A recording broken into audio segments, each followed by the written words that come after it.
wakeupcalldt, and on Facebook.com/wakeupcalldt, as well as Facebook.com/LiveNowDT, and on YouTube.com/wakeupcalldt. So however you're hanging out with our show this morning, we thank you so much for being here where sports meets that thing called life. We appreciate you tremendously, and I can't thank you enough for being a part of the show because, well, that's what we're here for, right? We're to bring people together, to make the community closer knit, and to bring you some positivity every single day. So we thank you so much for hanging out with us inside of the Cafe Kubal studios, and we are here this morning with a lot of great stuff going on. You see I'm wearing my Monster shirt, and that is because Monster Energy, as well as Rain, are proudly here with us, supplying the show and being a great source of energy. Like I said, bringing that positive energy. So thank you to Monster for all that you do for Wake Up Call and beyond. With that being said, inside of the Cafe Kubal studios, Cafe Kubal located on 3501 James Street, 324 West Water Street, 401 South Salina Street, all in Syracuse, New York. You also find them on the corner of Route 11 and Taft Road at Sweetheart Corners in North Syracuse, where they're celebrating their 1-year anniversary. And we will be there tomorrow for a special on-site bonus broadcast of Cafe Kubal, Wake Up Call with Dan Tortora on Cafe Kubal's grounds there. So we'll be there tomorrow at the corner of Route 11 and Taft Road, and we'll see you out there in North Syracuse. And, of course, 343 Fayette Street in Manlius, New York, where we just were recently. Give a shout-out to Manlius and their double-decker cafe that's out there. So, with all that being said, inside of MonPazPopcorn.com's What's Poppin', we are very happy to be popping with Papa Joe every single Thursday to start off the broadcast. In his normal post from 9 a.m. to 10 a.m., we're calling this morning's broadcast Two Fields, Two Voices, as we will head to the baseball field and to the football field, talking about Major League Baseball as well as your Jacksonville Jaguars. And then in hour number 2, we continue our Commissioner Central series inside of MonPazPopcorn.com's What's Poppin'. And in that Commissioner Central series, we have the absolute honor and pleasure of speaking with commissioners and executive directors from around the country. It's a series I started to make sure that everyone has a voice that wants one here on Wake Up Call with Dan Tortora, as we get to hear from the leaders about their specific conference, as well as the grander scope of things in collegiate athletics, including their thoughts on name, image, and likeness, aka NIL, the transfer portal, NCAA and Transformation Committee and new constitution, and the future of collegiate athletics. So today we will have Patty Viverito. If her name and her face look familiar, it's because they are. She's the only commissioner that will be on this broadcast that I know of who is a commissioner of 2 conferences. The commissioner of the Missouri Valley Football Conference and the Pioneer Football League. So Patty Viverito will join me today to speak on her football-only conference, the Pioneer Football League, and then we'll round out today's show with a special Ingredients to Success, proudly presented by Avicolli's on the corner of Route 11 and Taft Road at on the corner of Route 57 and Wetzel Road here in Liverpool, New York. So make sure you come out to Avicolli's and support local today. Their slices of pizza are fantastic. Their veal is awesome. Literally everything that I've ever had at Avicolli's is good because I'm a card-carrying Italian and they know what they're doing out there. So make sure you head out to Avicolli's today, and we'll bring you our Ingredients to Success this morning to round out today's show. We normally do it on Tuesday around 10:50 a.m. Eastern Time. We're going to do it today on Thursday because on Tuesday we had the takeover from the Bryant and Stratton College Bobcats here in Syracuse. So we had that takeover, which means we're shift gears to today. So we appreciate you being here. We thank you so much for being here, and we're very excited to continue the conversation with PJ. PJ, the man, the myth, the legend, the go-so, and the person who just celebrated his 25th birthday on June 21st. Happy 25 years old, PJ. How are you? Yeah, right, 25 years old. In my dream. Thanks for all for the well wishes and happy birthday greetings. Especially Greg Eckert. Thanks for chiming in there too, pal. I haven't met you yet though, but I'm sure we'd have a lot of fun if we talk. Yeah, no, and I'm very. Go ahead. Go ahead. I'm finally through my in-home PT with my knee and my hip, and I'm almost hitting on all cylinders. I'm walking around without my walker and actually walking without my cane. So, Daniel, when you see me next week, you're going to be surprised at how I look. So I'm happy about that. I know I'm going to do outpatient PT for about a month and strengthen my area. The people that I'm dealing with now, Star Rehab, they seem to think that they can help me with my neuropathy, which is my biggest problem, with my balance and weakness in my leg. So I'm looking forward to a good month of rehab from them. So, I'm sorry I missed a couple of broadcasts, but I needed to take care of my body, and I'm all right. We may even go to Milwaukee this year, maybe even Syracuse. So I'm happy. Well, I definitely hope you get to go to Milwaukee, but selfishly, you better get your tail up here to Syracuse and bring that lady with you this time. Oh, the boss. Got to have the boss with me, I tell you. Yeah, because I have my guest room is a beach room, and some of the stuff that Miss Mary T has given to me is up there, so she would feel right at home. And she has never met Miss Lily, and I want to know if she'll give Lily as many cookies as you do, which was about 47 in 1 hour. So Mary will spoil her, I'll tell you. That coming from Papa Joe here this morning on Wake Up Call with Dan Tortora, where sports meets life, and very excited to get to two fields, two voices. That's what we're doing here this morning. PJ, the New York Yankees have the best record in baseball. The Yankees are the best looking in the American League, and in the National League, the Mets are the best looking. So the Subway Series would be a pretty sweet thing at this time, as both teams were able to jump out to 40-plus victories and lead their respective leagues. The Yankees, as of last night, in a comeback victory by Aaron Judge 5-4, have 51 wins and 18 losses. What are your thoughts on the New York teams? Well, I love it. And the best part, Daniel, is I get to watch these games. I got the MLB package that Mary got me, and I try to stay up at night to watch Trout and the boys, but I can catch most of the games. I have an ability where I have 8 games on the TV at one time. I must drive her crazy, but I'm trying to keep track of 8 games at one time, but it's fun. Last night I saw Ohtani pitch, and he was lights out. I'll get to him in a little bit, but you're right about the Yankees. They are the best hitting team, I think, in the American League, and they have the best pitchers right now. Of course, Derek Cole the other night had a no-hitter for 7 innings, wound up winning easy, 12 strikeouts.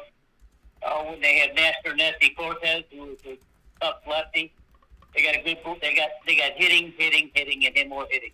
Aaron Judge is, when he gets to the plate, I saw him last night against the Rays, and his first time up, he must have hit a ball 420 feet. It was in the third deck at the little bandbox they call where Tampa Bay plays, and it was a beast. And he's a big, strong guy. The Yankees are going to be in a real pickle because this guy's going to be a free agent, and they better tie him up because he is the future of their team, in my opinion.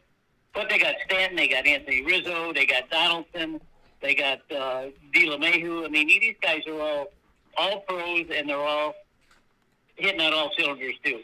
I love Josh Donaldson coming over off the scrap heap.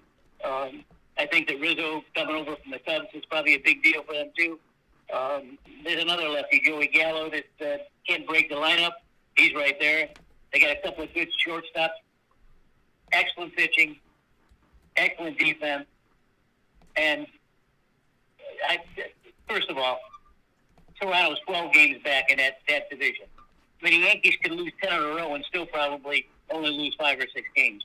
Boston's 12 and a half out, and my Rays are 13 out, where I thought maybe just recently, a month ago, I thought maybe that the Rays could challenge New York, but they don't have enough firepower. They play the game right. They steal bases. They hit and run.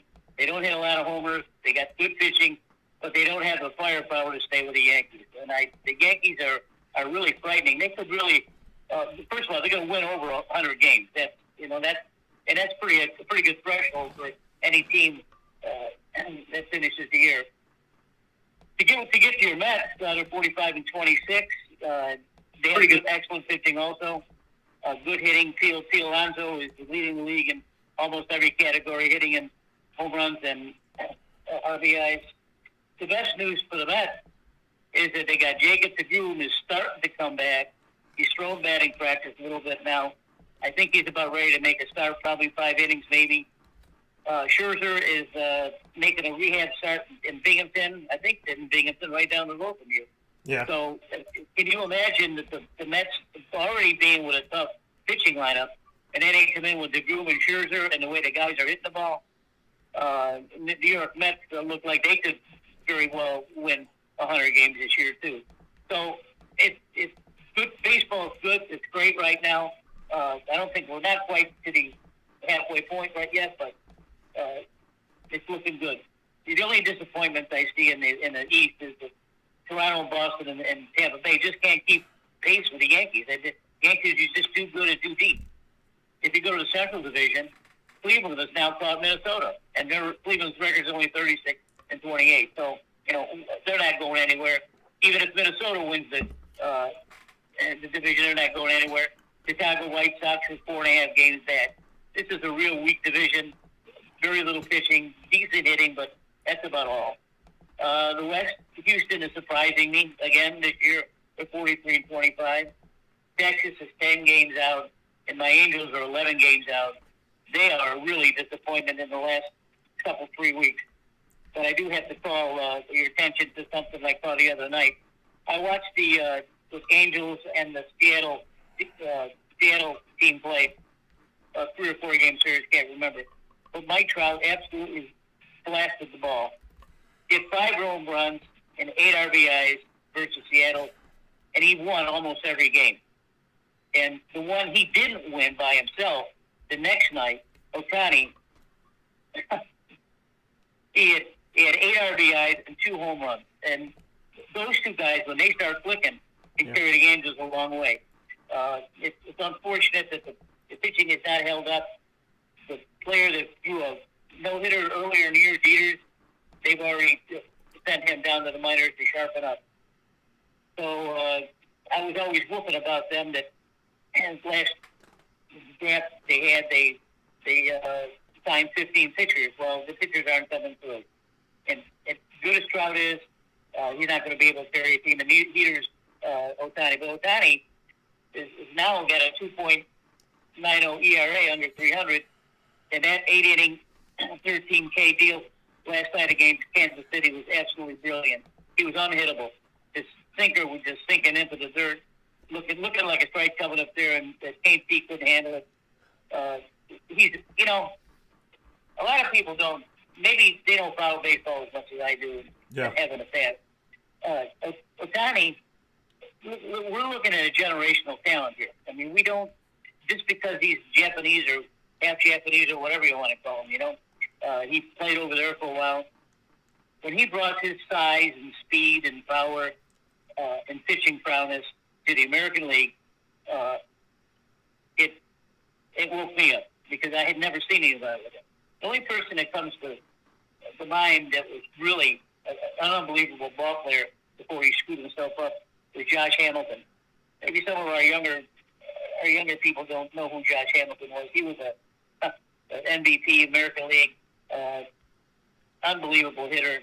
All five-star player, run, hit the power, steal base, average. He had it all and was just cruising to the Hall of Fame. And then he got hooked on drugs, and then he just wound up filtering out. Unfortunate. I remember one home run derby, hit something like 23 home runs in a row. And he was embarrassed when he was up there hitting because he couldn't understand how he was doing it. That's how screwed up the poor guy was. He had so much talent. But Ohtani is someone that is just to watch him swing a bat with the ferociousness that he has and the length that he has. He can spray the whole field. When he hits a home run, it could be either left, center, or right. Doesn't matter. Yeah. He's got a lot of power. And when he's on the mound, he's a big, tall guy. Stretches way out. Ball looks like it's coming to you faster. So I don't envy anyone coming up to bat against him. I want to pause you for a second here, PJ. I'm gonna pause you. I'm gonna pause you for a second here because you're talking about the Angels, and I want to get to this. What what do you think the hang-up is with, because I know you mentioned Mike Trout, what do you think the hang-up is with the Los Angeles Angels? I mean, they've won 10 of their series so far this season. They've won 10 of their series, but I do want to make note here that they lost 14 games in a row in recent history. So they've won 10 of their series, and then they lost 14 games in a row between their series with Texas to Toronto to New York to Philadelphia to Boston. And so looking at where they are right now, they've won 10 of their series, but when they see teams twice, like they'll get a series win over Boston, then they lose the most recent series over Boston. So, from where they started the season, saying, hey, they've won 10 series so far, that's pretty good, right? But then they lose 14 games in a row. They lose multiple series within that. Why do you think the Angels struggle so much when they have top talent and they spend a good amount of money on multiple players outside of even Trout and Ohtani? Because Ohtani's, set to make a big contract after this season. Why do you think the Angels can't get it together? It's just pitching. You've heard me harp for years probably that you win championships with pitching and defense. They don't have the pitching. I really thought that after they drafted 15 pitchers, no positional players, 15 pitchers for the minor leagues, and they had a no-hitter earlier in the year, and I thought for sure they're gonna hook up and go. But the other pitchers did not come along. And another thing that you got to think about with the Angels is the third best player, maybe even their second best player, Anthony Rendon, who signed a big contract that came over from Washington, and now he's out for the rest of the year because he's got to have a wrist surgery. You can carry a series with 2 or 3 or 4 players, maybe one pitcher or so. Carry a 2 out of 3 series or 3 out of 4. But long term, when things are not working and your pitching's doing nothing, you got a really good manager like Joe Madden, who's a little flaky, but they didn't hesitate in throwing his behind out the door.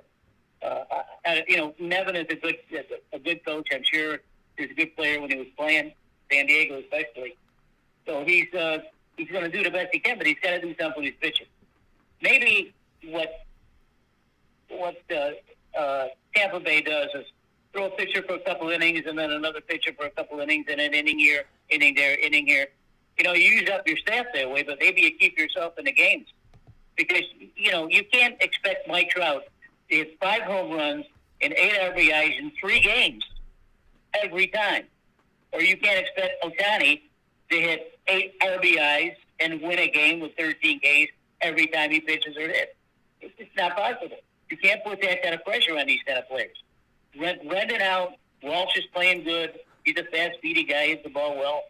It's pitching, Daniel. Pitching. Yeah, and it's sad because, here they are, the Angels, they have some of the best players in baseball. And this is one of the things that you see across sports, where you have a fantastic player, Barry Sanders when he was with the Detroit Lions. You have a fantastic player, but there's nothing there as a team that's going to move them forward. And it's just really sad. Greg said during the Angels' losing streak this season, their bats as a team went into the toilet. Trout's batting average dropped almost 40 points. And, it's really sad, but, there's going to have to be a change. Does Ohtani want to stay is the question, right? Does he want to stay with this team after everything that's gone down? I would venture to say if they stay in the toilet, then that's no. Mike Trout didn't get to play last year and was injured and tried to come back a bunch of times. And, and here we are, with what do you do from here? You're in Los Angeles and you're in the big city, but that doesn't mean anything, right? Sometimes the teams from little old Green Bay, Wisconsin can pull it out, right? Sometimes the teams from places that you wouldn't travel to for the summer on vacation are the ones that figure out how to do it. So it's sad to see that, and it's tough. But the Angels are one of those teams where it's you have your superstar power, but you also have a very quiet world when it comes to the postseason. They're sitting home watching with all of us, and I think that that's a hard thing to take in for a team like that. It's great to see the Yankees do what they're doing. I know we've talked about them. It's great to see the start they've had. They're more than halfway to 100 victories this season, and so I do agree with you that if they keep rocking and rolling, they're going to get over 100. And the Mets. The thing about the Mets is consistency over a season. The Mets can be good, right? They can do some outsized good things, laughs and small but adventures. they don't always keep it going. The Mets have the ability to have a nice start. They come out of the gate for how long? How many years have they come out of the gate? They win 10 in a row. They go out there. They always ignite their fan base, and then they let them down. And so hopefully this season, the New York Mets can stay consistent. And if they're playing this well right now in this moment, with only the Yankees having a better record in all of baseball, not in, their side, to know that the New York Mets are leading the National League, and on top of that, that they're second only to the New York Yankees, if they can do all of this without Scherzer and they can do all of this without DeGrom, like you were talking about, then we can only imagine it's going to get better. And if you can take care of your team and take care of the diamond before your two diamonds come back to the team, then we could have a very dangerous Mets team at the end of the season, which is usually the polar opposite. So I'm excited for both. I'm sad for the Angels. I'm happy for the Yankees and the Mets. Is there anybody else that's really getting you jazzed about baseball right now? Is there any other team that when you're watching that picture that you love watching that team? Well, I do like seeing the Mets play. I like Linder's finally playing up to his all-star potential, and he's another generational talent. He's actually leading the Mets, and he can do anything, period. In their division, Atlanta's 4.5 back and Philly's 8.5 back. Frankly, I don't think either one of them are going to be competitive going forward. So it's the Mets division to lose. It's theirs. National League Central, St. Louis and Milwaukee are about tied now. I'm very disappointed in the way Milwaukee's playing. They're not playing up to potential either. Yelich still has not come back to his MVP status of a couple years ago. They're even leading him off now. I mean, if you lead a player off, a good player off, he's going to hit 300. He should hit 300. He's just above the Mendoza line at 240. It's not going anywhere. Milwaukee's pitching is hurting him, which I thought was their strength with Corbin Burns and Woodruff. Josh Hader's still leading everyone with an ERA of .087, and it's frightening to watch. But you can't win every game 2-1. You got to win some games 10-4 or 11-3. They got to start hitting and playing better. They're not doing it. But I get to watch them, and I'm happy that I do. And their place is sold out all the time, so they must be doing something right up there. The West, you got the Dodgers. We talked about him, 42-25. San Diego's just about even with them. San Diego's a dangerous, dangerous team with exceptional hitters with Manny Machado and his guys. Census was 4.5 back. This is going to be a competitive division. I think I said last year that the World Series will go through the West Division. I remember saying that, and that came through. So this is a division to watch because all three of these teams can win a division, and all three of these teams can run a table. Other than there's a lot of teams that are not playing well. Boston's not playing their potential at all. Philadelphia, I thought, would do better with Harper with another MVP. I thought he can't carry his team either. There's so much these stars and the athletes can do. And there has to be other guys, 6 or 7 guys on the team got to be able to hit. I don't know what else to tell you. We can go into the power rankings in a little bit if you want, but to answer your questions, it's a very good chance that we could see a Subway Series, and that could be exciting. That will bring baseball to the front. That's for sure. Yeah, you know what? And how poetic of an ending would that be to baseball this season if we could do that? If we could take a season that began with us wondering if there was going to be baseball because of the lockout and all this garbage, and so that seems like it was a million years away. I mean, talking to you about it right now makes me feel like, oh, Papa Joe and I dealt with that 2 years ago. That wasn't this year, but it was.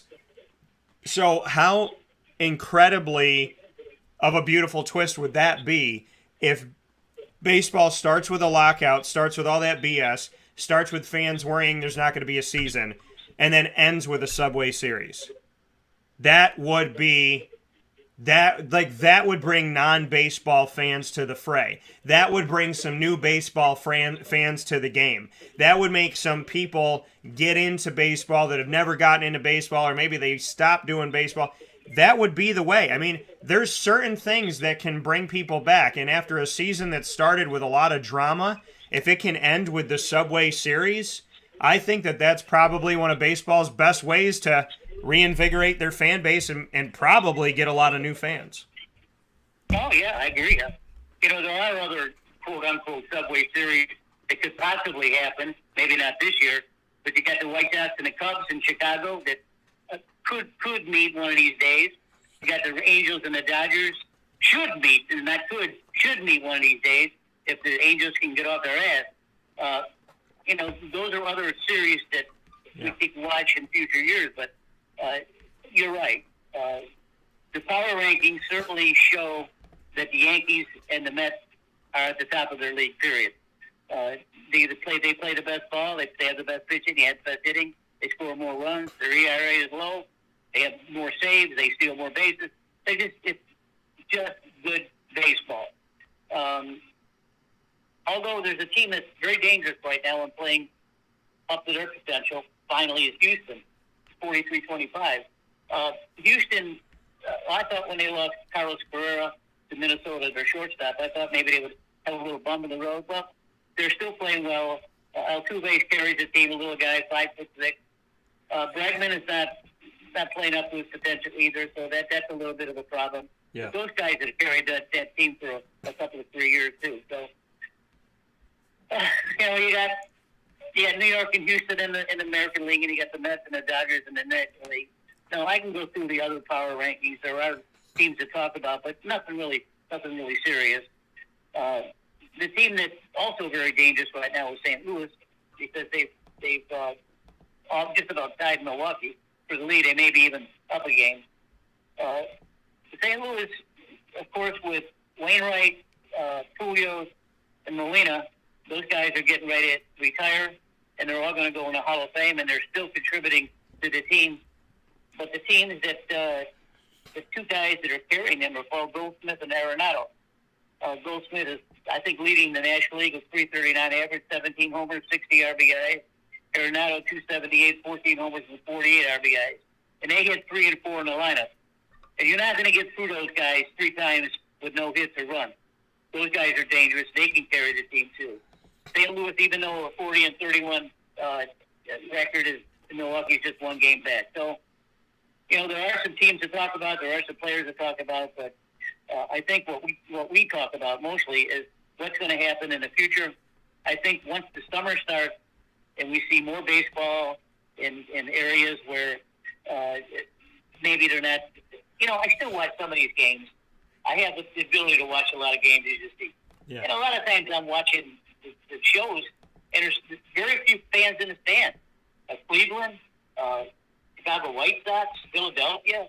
I mean, I don't see any fans in the stand. This is a Saturday or Sunday.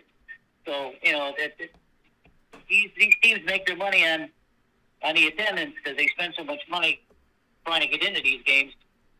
So we'll see where it goes. I'm excited for the possibility of the New York Mets and New York Yankees meeting. But we got to wait for DeGrom and Scherzer to come back to see if they're going to dent. Yeah, I mean, listen, it's exciting. I love it. I remember, my first pair of sunglasses that I remember having were my Mets glasses. Like my favorite pair growing up. I was 4 years old, and I still have them. I have my Mets sunglasses where you see the Mets logo, and I can see through my glasses, but you can't see my eyes. You can just see the Mets logo. And I remember, I mean, those were my favorites. I might have got them at like Chuck E. Cheese or something. So big fan of that back in the day. And so, I mean, I'm hoping that they win. I'm hoping they pull it off. I'm hoping they do something good here. And hopefully this continues because, again, it would be really, really good for baseball. And it would ignite a fan base, a new fan base, I think, in my opinion, of people in New York. And, we've been through a lot in the great state of New York, and we're paying gas prices that are double what we're used to. So give us some good news and give us a reason to sit and watch the good old game. So we'll take a step aside for a fast break. When we come back, PJ and I will shift gears to the Jacksonville Jaguars. We'll also talk about Tony Siragusa, the longtime NFL defensive tackle, passed away at age 55. He's a Super Bowl champion, and now he is up in heaven, probably giving God some jokes at this time. So Tony Siragusa, sideline reporter, Super Bowl champion, longtime defensive tackle, and you know him from the Ravens. We'll talk about that right after this fast break where sports meets life. On Wake Up Call with Dan Tortora, you are inside of the Cafe Kubal Studios, hanging out with us on 3501 James Street, 324 West Water Street, 401 South Salina Street, all in Syracuse, as well as inside of their double-decker cafe on 343 Fayette Street in Manlius, New York, and on the corner of Route 11 and Taft Road at Sweetheart Corners.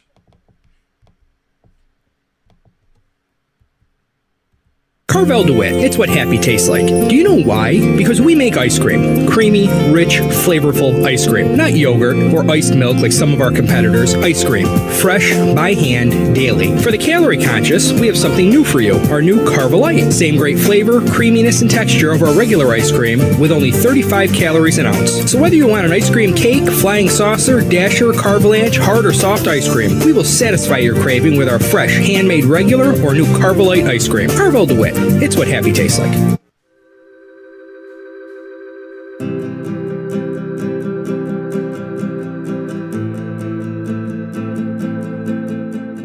Cafe Kubal offers same-day local delivery of our products, offering no delivery charge for Onondaga County. Shop cafekubal.com for fresh roasted coffee beans, cold brew, travel mugs, and all your essential Cafe Kubal needs. Cafe Kubal, coffee for the soul.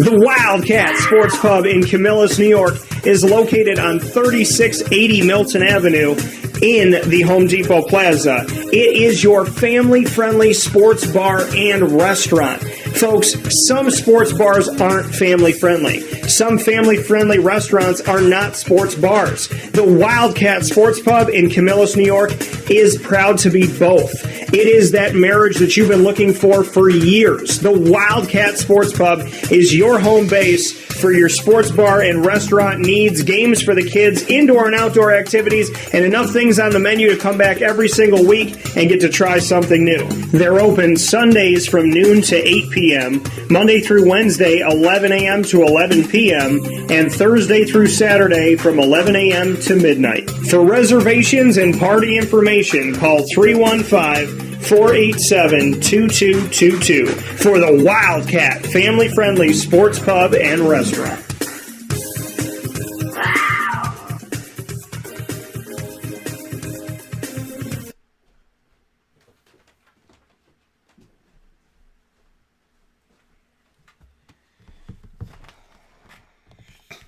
Welcome back here to Wake Up Call with Dan Tortora inside of the Cafe Kubal Studios. Happy to be here with you where sports meets that thing called life. Always having some fun with you inside of the Cafe Kubal Studios, and can't thank you enough for being a part of the show. Cafe Kubal here with us, 3501 James Street, 324 West Water Street, 401 South Salina Street, all in Syracuse, New York. You can also find them on 343 Fayette Street in Manlius, New York, and on the corner of Route 11 and Taft Road at Sweetheart Corners in North Syracuse. So definitely come out and support local today. Fill your cup up right.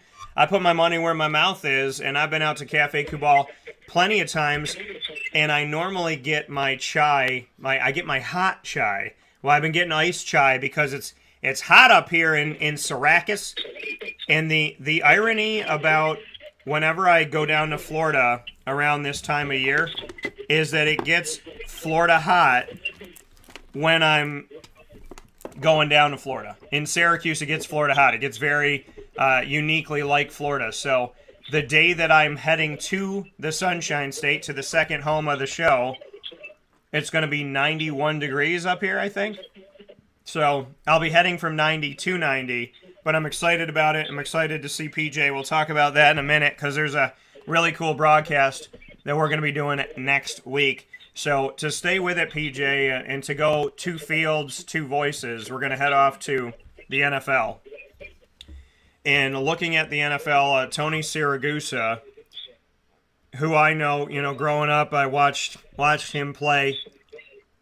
Jim Irsay, longtime connected with the Colts, he said, the Goose squeezed 200 fun-loving years into 55. He was one of the most physically strongest players I've ever seen in 50 years. In Greece, they would ask one question at the end of one's life. Did he have passion? In Tony's case, yes, he did. That's from Jim Irsay. Now, he passed away yesterday at the age of 55, and they didn't say it was immediately available why this happened at so young of an age. Now, former Ravens coach Brian Billick said, quote, there was no one like Goose, a warrior on the field and a team unifier with a giving, generous heart who helped teammates and the community more than most people know. We would not have won the Super Bowl without him. This is such stunning, sad news, and our hearts go out to Kathy and the Siragusa family, end quote. So, and now we look at this now. Siragusa spent the first 7 seasons with the Colts before he went and won a Super Bowl with the Baltimore Ravens. Ironically, the Baltimore Colts Baltimore and Colts used to be together, and he played for the Indianapolis Colts and the Baltimore Ravens, but back in the day there used to be a Baltimore Colts team, so kind of funny how that worked out, and there's other guys that have done that, like New York native, who I just sat down with this week, Arthur Jones, who played at Syracuse. He did the same thing, played for the Colts and the Ravens. So now, looking back on this, I mean, obviously a Super Bowl champion, and all of the things that he was able to do. 6'3", 340-pound player there, and being on a team with so many tough guys. Ray Lewis was one of them. Ray said, quote, this is a tough one. I love Goose like a brother. From the first day we met, I knew that life was different. I knew he was someone who would change my life forever. He was a one-of-a-kind person who made you feel important and special. You can never replace a man like that. PJ, a lot of nice words, and speaks to us about appreciating the people in our lives and appreciating the effect they have on our lives. What do you think? Tony Siragusa, he was a character, right? When you talk about a run stopper, that's what he was. I mean, he just sat there right up the center's eyes, right up the center's shoulders, and just stuffed the run all day long. I mean, if you could run on Tony Siragusa, you probably won the ball game. So he was a character, larger than life, certainly that, for sure. Larger than life when he was a sideline reporter. And I thought it was kind of funny, a big old guy like that, maybe 6'6", 325, 30 pounds, he's bouncing along the sidelines as a sideline reporter. I thought that was neat. But he knew the game. He played it well. He was an all-star, world Super Bowl champion, and he'll certainly be missed. It's too bad. I wish we find out what the cause of death would be. But there's a lot of things happening like that. Just yesterday, the 26-year-old kid died, and another 25-year-old kid died. A baseball player and a football player. I don't know why people are dying like that so young. That's just not right. I just turned 76, and I want to get to 96. So I got to keep going. Yeah, and I want, and again, appreciate the life you have. Spend it wisely. When you can choose your company, you keep. Choose wisely. Don't let people disrupt your peace. And, in my opinion, put God first. Tony Siragusa, like me, I didn't know this about him. I'm not surprised, but he liked to play pranks. And one of the pranks that he played that was shared on ESPN that I want to make note of here is that there was a time where the younger players on the team made a big pot of cocoa and put it in the training room. And Tony Siragusa spiked it with laxative and he laughed as the players had to run off the field with this. So spiking something with a laxative, that's, that's dirty, but he did it. And, this is something that, he was a character. If you saw him as a sideline reporter, he was a character. You saw him in the game. He was a fun-loving guy that seemed to love the sport of football, maybe even more when he retired, and he continued to stay with it. So, Tony Siragusa is one of those fun-loving spirits that makes you feel good even if you didn't know him, and just gives you that sense of connection and that sense of happy, and just somebody who's maybe a big kid. So to Tony Siragusa in heaven, to all of his loved ones that he's now reunited with that have passed on, and to all of his loved ones in every life he touched here, and all the Ravens and Colts fans and teammates, and we honor Tony Siragusa. And Tony, I'll tell you, I don't know when it's coming. I don't know who it's going to be with, but I will play my next prank in your honor. So, with that being said, I just made a lot of people nervous that know me, but that's okay. So, taking a look at the Jacksonville Jaguars, just stay with the NFL, PJ. This team is hoping to have Travis Etienne, right? Hoping to have him play his rookie season, since he didn't get to play his rookie season as a rookie because he got hurt right at the beginning. So he wasn't out there for the Jacksonville Jaguars. And so now, the question comes up of, what can he do? And, how can he be, and what can he bring to the table? What are your thoughts on Travis Etienne and James Robinson? And they got them both. Etienne knows Trevor Lawrence. James Robinson had a ton of success on an awful team before Trevor got there. If you were the head coach, if you were Doug Peterson, what would you want to do with those two guys in the backfield? Well, if I was a quarterback, I'd be real happy. I'll tell you, Trevor Lawrence is going to have a ball. I think he's got some decent wide receivers now that actually can stretch the field, good possession receivers. But I don't know if they're going to play a one-back or two-back offense. But certainly when you got those guys in the backfield together, both of them can run the tackles. They can run wide. They can catch the ball out of the backfield. I mean, if you're the opposing coach, how are you going to prepare for that? I mean, that's for sure. You're scared to death. Lawrence, I'm sure is going to bounce back. Not bounce back. I mean, he had a good season. He got the heck beat out of him, but with a poor team. But I think the offensive capabilities are enormous here, Daniel. I can't emphasize that enough. I think finally, the offense is finally going to click. I mean, I know we've said this over the years.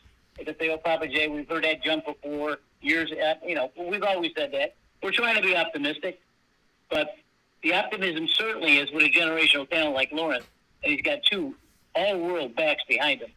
I don't see how these guys can't share the backfield and contribute to the team.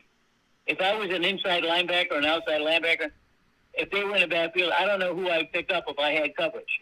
I don't know what I would do. So look for the tight end too. But I think that's what we're heading. I think they can control the game on the ground, both of these players. Yeah. And I know that they can control the game, run outside the tackles and catch and passing. So I'm looking forward to the season.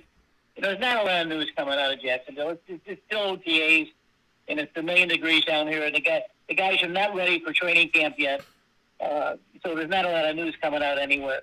So I don't have anything really to contribute unless I go to the Times Union and look for something. But there's nothing to talk about. Well, James Robinson's coming back from an Achilles tear. He said, "When I'm ready, I'll be ready." He said also, "I'm just letting my body recover from it. I'm not trying to rush anything. I've just stayed focused and tried not to get too down about it. I knew I could come back from it. I've just tried to be strong-minded." And so that coming from James Robinson. Now, the timetable, and Greg, you asked about this, the timetable, we've seen people come back, and I'm putting this up here right now, but we've seen people come back in 5.5 months, and it can also take 9 months to a year to come back from this. And so, you know, it's gonna be up in the air. Is there a timetable? Right now, no. You know, James Robinson is trying to do what he can. Now, Cam Akers came back from an Achilles tear in 5.5 months. It's 9 months to a year to come back from on a normal basis. So we'll see what happens here. But, you know, this is the interesting thing. You got Travis Etienne Jr. coming back from an ACL tear, right? And then you have the Achilles injury happening to James Robinson. So Robinson had the opportunity last year, if he had stayed healthy, to take over, right? And because Travis Etienne was out. And now Travis Etienne can benefit from James Robinson maybe being out. So, you know, James Robinson could lose his starting job because of injury, and he kept his starting job last year because Travis Etienne couldn't battle for it. So it's kind of a weird scenario, PJ, and it's, you know, it seems like the unfortunate news for Jacksonville continues to happen, right?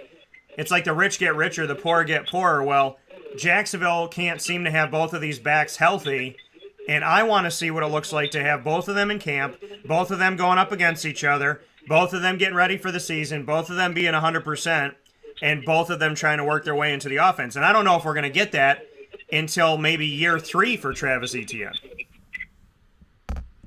True. But, you know, there's other pieces of the offensive puzzle that we can talk about, namely the wide receivers. And I think one of the biggest catches over the last season is getting Christian Kirk with 77 catches, 982 yards, and 5 TDs. I think that Lawrence is really going to look to this guy. I think he's an all-world kind of guy. I think he can change the game. I'm looking forward to watching him play. I think he'll play opposite Marvin Jones, who's a real veteran. I mean, he 73 catches, 832 yards, and 4 TDs.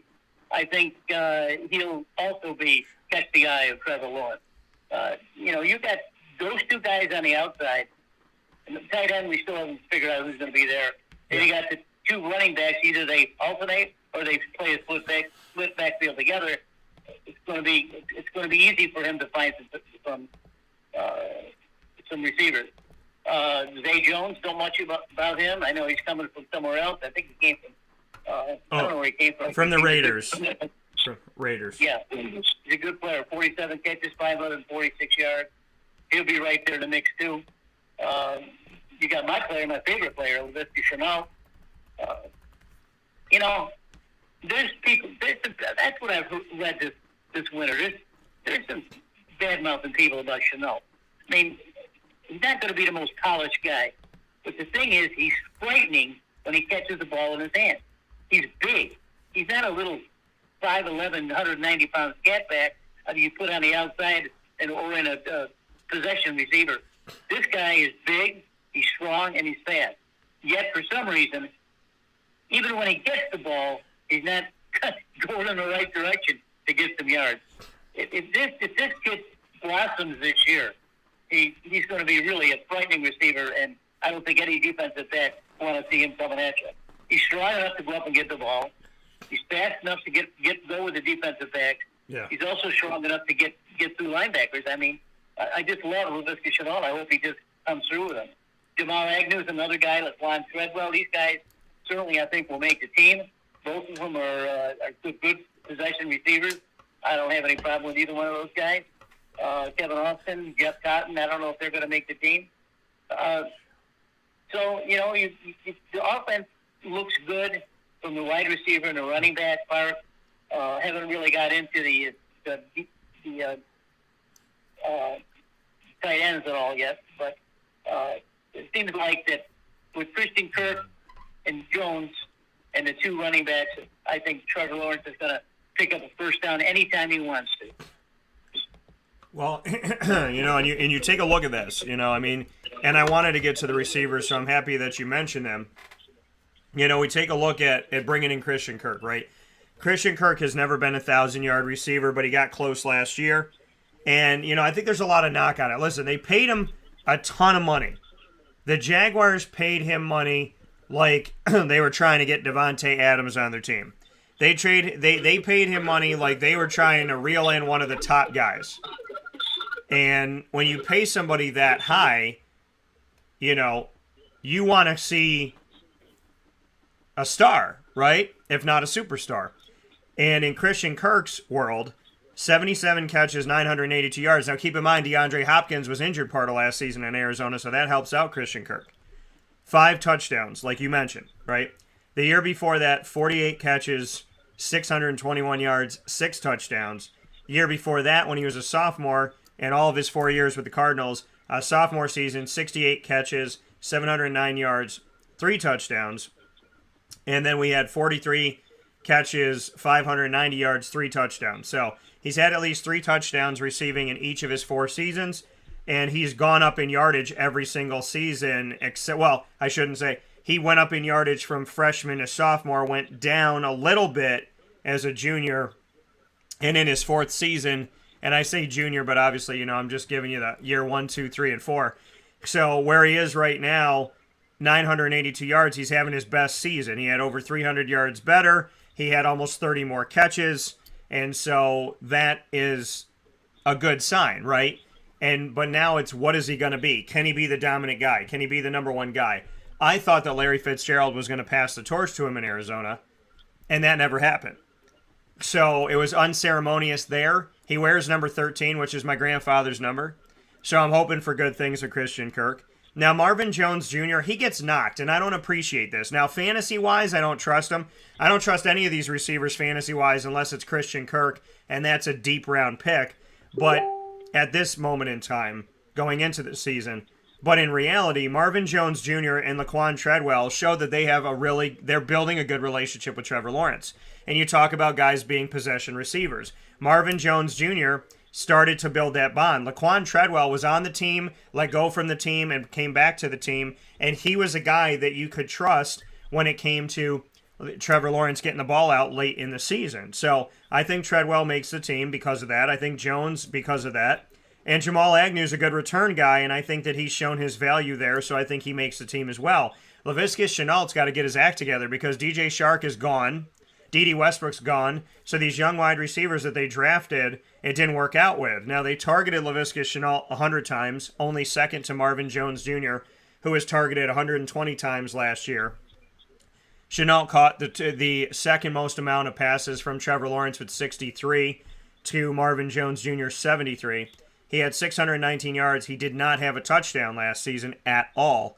So the question here becomes, is this Laviska Shenault's last year to prove himself and show himself to Jacksonville? Could be.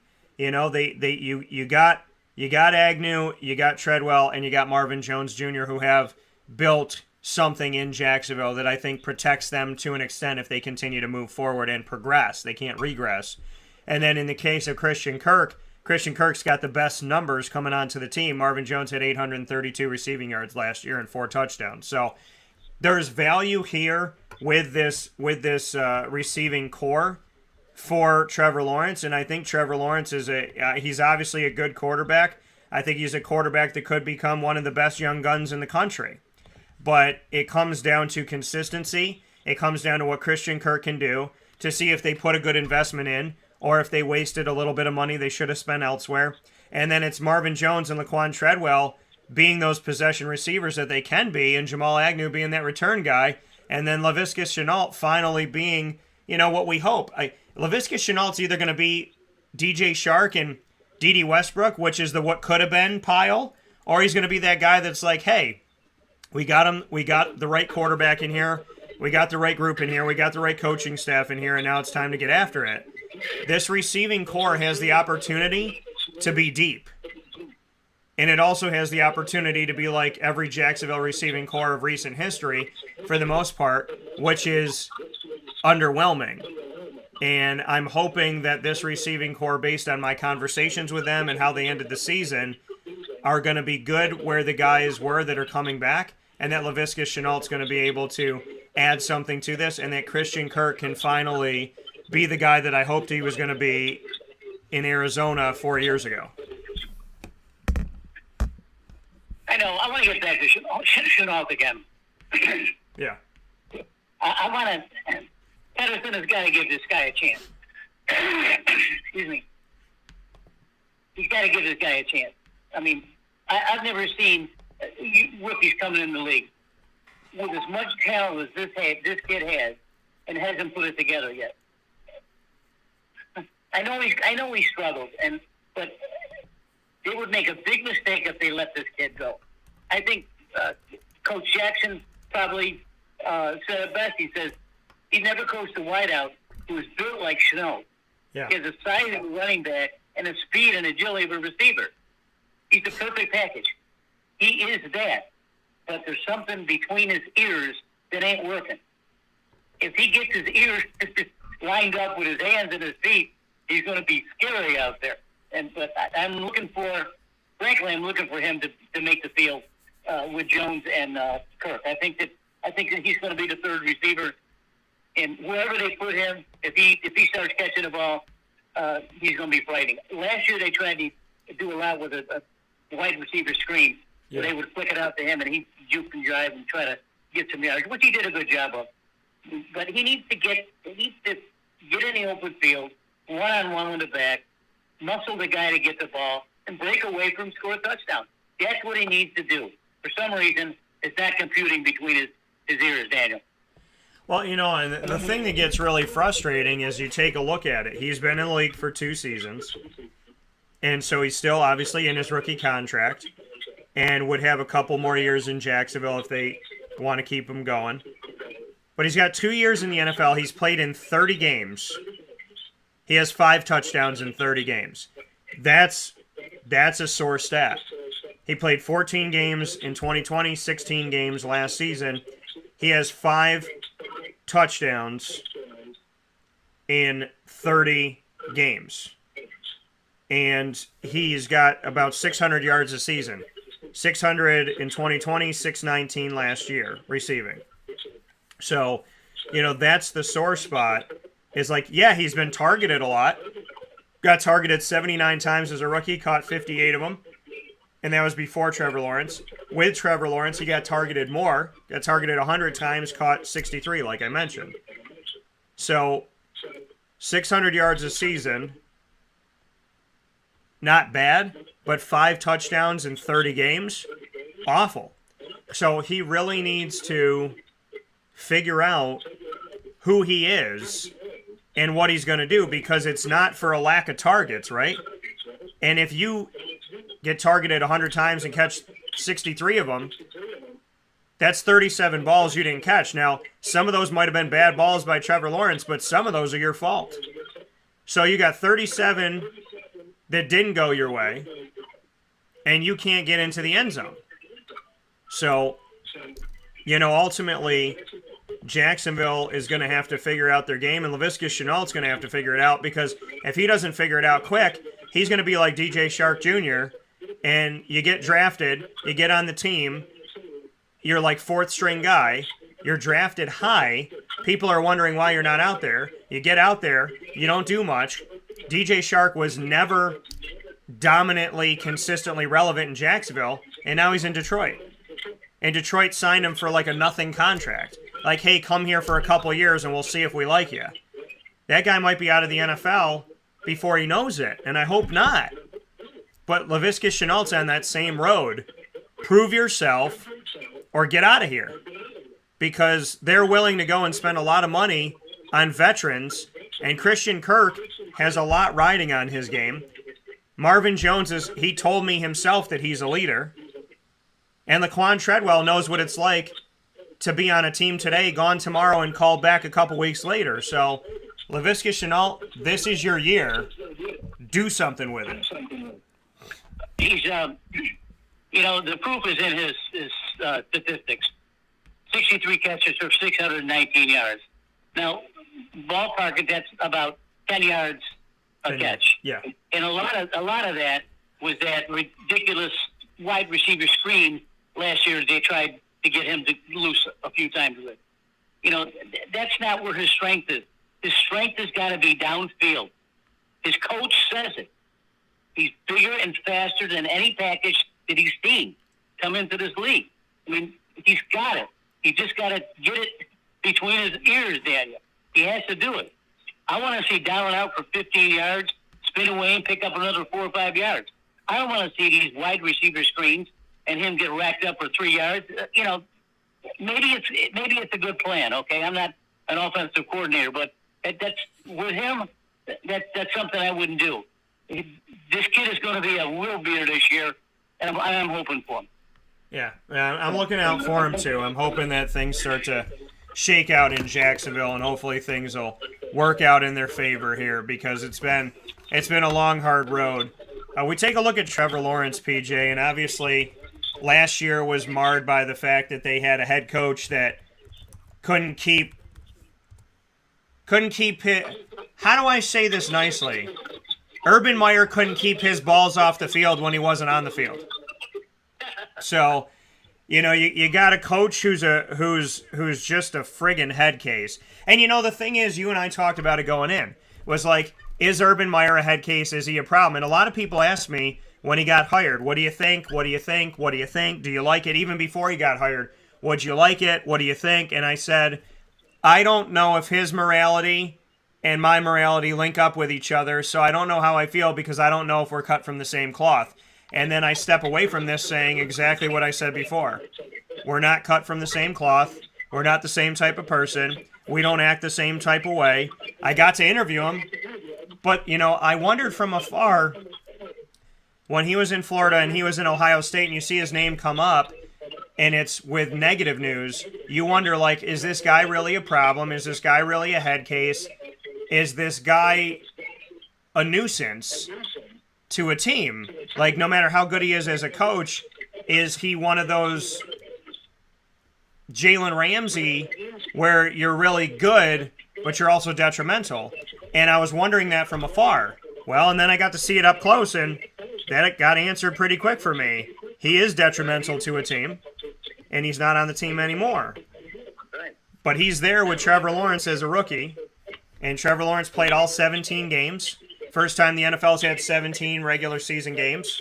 I don't want to make people think that Jacksonville had a playoff game, because that's a lie. So they had 17 regular season games. He completed 359 of his 602 passes. His completion percentage as a rookie, 59.6%. 3,641 yards, 12 touchdowns, 17 interceptions. And before people get freaking weird about this, he's a rookie. Peyton Manning had a horrible rookie season. And I'm not saying Trevor Lawrence is Peyton Manning, but I'm trying to paint you a picture. They're supposed to not have the greatest completion percentage. They're supposed to throw more interceptions than touchdowns. And this man threw for almost 4,000 yards, which I'm pretty sure is a single-season record. I think he broke the franchise record in Jacksonville with 3,641 passing yards. How do you look back on Trevor Lawrence's first season? I think he did a great job. Frankly, to his credit, he really handled the Urban Meyer thing good. I mean, he didn't want to cause controversy. He went out, he played the game, he ran the offense the way they called it. He wasn't controversial. He wasn't bitching about anything. He wasn't criticizing Chanel for dropping balls. He was a first-class guy and the face of the franchise. And to his credit, he did not get on the fire Urban Meyer's wagon. I mean, certainly he hoped that he would, but he kept his cool. He did the offense the way he was supposed to. He ran the plays the way he was supposed to. He improvised when he could. I think he did a great job. I mean, look at last year's team was bad. Not really bad, but bad. And the kid still threw for 3,600 yards and 12 touchdowns. I mean, I'm sure he saw defenses thrown against him that he never saw when he was in college. So I commend him. I think he's obviously grown up a lot. I think he's going to love his new wide receivers. And if I were him, I would take Laviska Shenault aside and say, hey, bro, listen, for the last 15 minutes of the practice, let you and me catch. That's what he should do. And I think he will. I think he's going to be a leader on a team in the second year. And I think his offense is going to go really much, much better with those three receivers that I talked about, and the split backfield with Robinson and Etienne. Yeah, and it comes down to the offensive line too. Cam Robinson signed a long-year deal and is not on the franchise tag anymore. So he signed, left tackle 3 more years out of Alabama, right tackle Jawan Taylor out of Florida. So you got the SEC anchoring your line. And then you have Brandon Sheriff that comes in from Washington that has to aid at the guard position immediately. Luke Fortner, their 3rd-round pick, has to step in at guard or center. And Tyler Shatley has to prove that he can be a consistently good starter. He has to be a consistently good starter after being a backup, right? After being a stand-in his entire time in Jacksonville. So, because now we have the fact that the longtime Jacksonville Jaguars center, Brandon Linder, retired. So, now Tyler Shatley has to prove that he can be an all-time, every game starter. He can play guard and center. Luke Fortner can play guard and center coming out of Kentucky. Brandon Sheriff is a guard. And then you got to have Cam Robinson and Jawan Taylor stay healthy. It's as simple as that.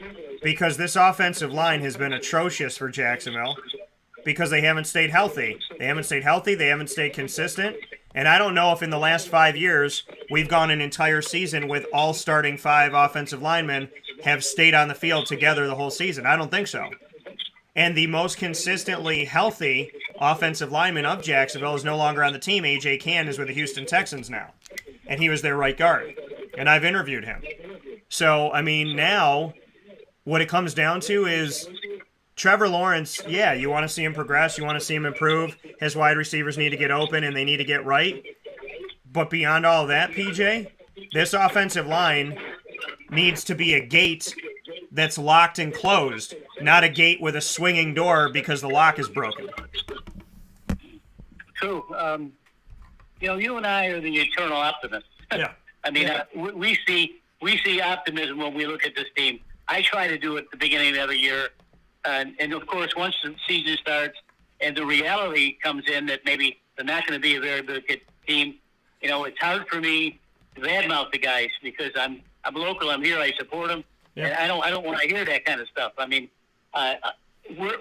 and I are both going to be optimists until the training camp starts. Then we're going to get some news out of training camp. We'll understand better what's happening.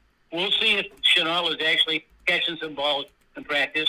We're seeing if the guard tackle combinations are going to work. We will. And to our credit, if we continue to be optimists, then I think it'll be helpful. Well, positivity never killed anybody, right? You got to be positive. You got to stay positive, and you got to be the eternal optimist. For goodness sakes, the God that we believe in, Jesus was willing to die to trust God and be positive that there was a bigger plan. And God was like, hey, you're going to be all right. You're going to come back. You're going to be resurrected. And if Jesus can trust God in that moment, then I think that you and I can trust Doug Peterson to do something. So we'll see what happens from here. Let's go, Doug Peterson. Let's go, Jacksonville. And PJ and I are going to announce something right now, and this is why you need to be live with us. PJ and I are going to do an early broadcast next week. We are not going to be next Thursday. We're going to be next Monday in the same place at the same time. And my antics will ensue again Monday morning for the final week of June, kicking off my Florida week. Papa Joe and I will be together in the same room, in the same picture, all over the world for you on YouTube, Facebook, and MixLR.com, all /WakeUpCallDT. On June 27th at 9 a.m. Eastern Time, Papa Joe and I will begin the week with you.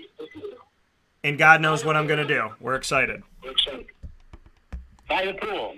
Yes, sir. Yes, sir. All right. See you later. Take care. I'll talk to you soon.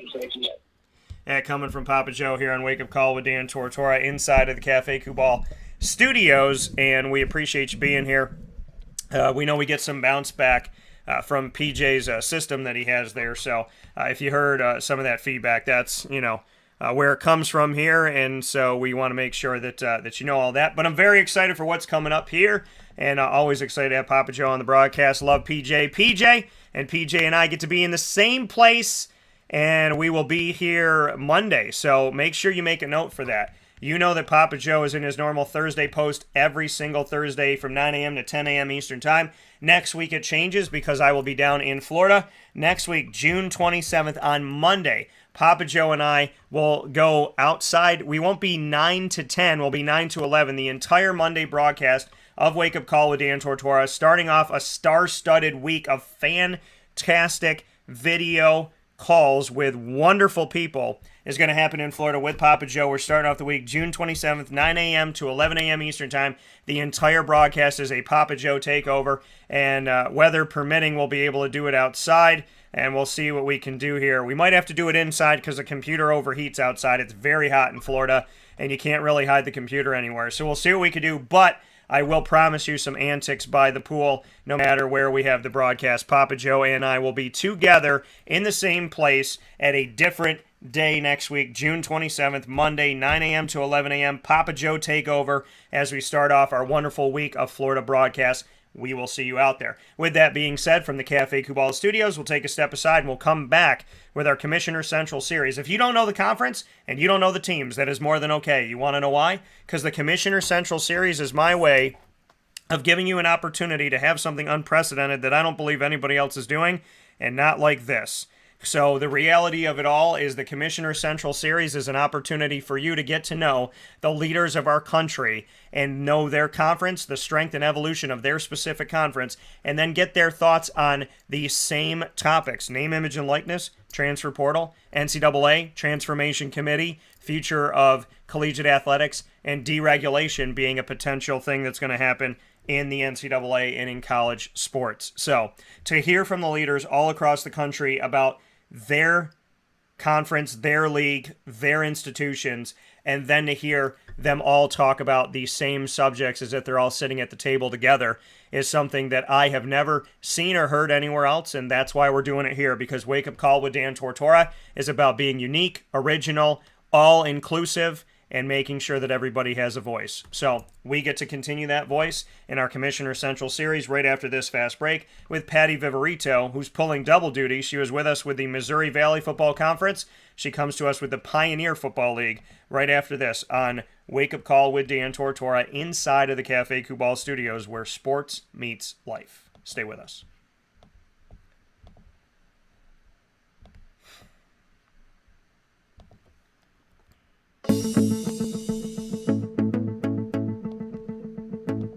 Avicolli's, located on the corner of Route 57 and Wetzel Road in Liverpool, New York, has been your trusted neighbor for decades. Located just steps from Liverpool High School, we're happy to have the Liverpool Warriors on-site, on-location broadcast at Avicolli's through Wake Up Call with Dan Tortora every single month, featuring student-athletes, coaches, and administration throughout the year from Liverpool High School. Head out to Avicolli's today on the corner of Route 57 and Wetzel Road in Liverpool, New York, open Tuesday through Sunday for lunch, dinner, and drinks. We'd love to see you out there. And of course, you can call them at 315-622-5100 for takeout, delivery, and catering. That's 315-622-5100. And also find them on myavicollis.com. That's myavicollis.com.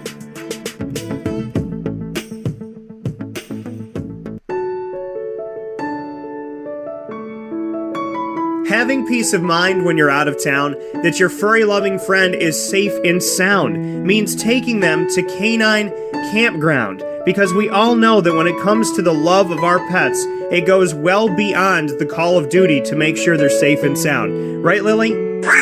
So take a ride to 242 Johnson Street in East Syracuse, New York, and see Canine Campground and where your dog will be staying, in the classic cabin, the executive cabin, the grand cabin, or of course the luxury cabin, because if you know Lily, you know she loves luxury. Now you don't have to wait to the last minute to find a family member or a friend that'll take your dog for a few days. Call Canine Campground at 315-299-4013. That's 315-299-4013. Their drop-off and pickup times are Monday through Sunday.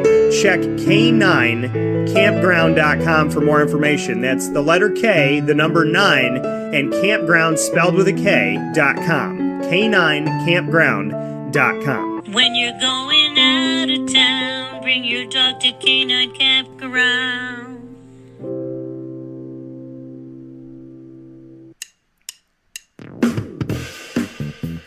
PB&J's Lunchbox, the food truck that you love finding all throughout central and upstate New York, now has a street-side cafe. So when you're craving their traditional favorites as well as their out-of-box amazing menu items, you can now head to 663 Old Liverpool Road in Liverpool, New York. Located just minutes from the highway, the Thruway, Destiny USA, and Onondaga Lake Parkway, PB&J's Lunchbox Street-Side Cafe is there for you Monday through Saturday from 9 a.m. to 7 p.m., serving breakfast, lunch, and dinner all throughout the day. Get breakfast for dinner, dinner for lunch, whatever you fancy, including their award-winning grilled peanut butter and jelly sandwich. Find them at 663 Old Liverpool Road in Liverpool, New York. PB&J's Lunchbox, where we love to know what's in your lunchbox.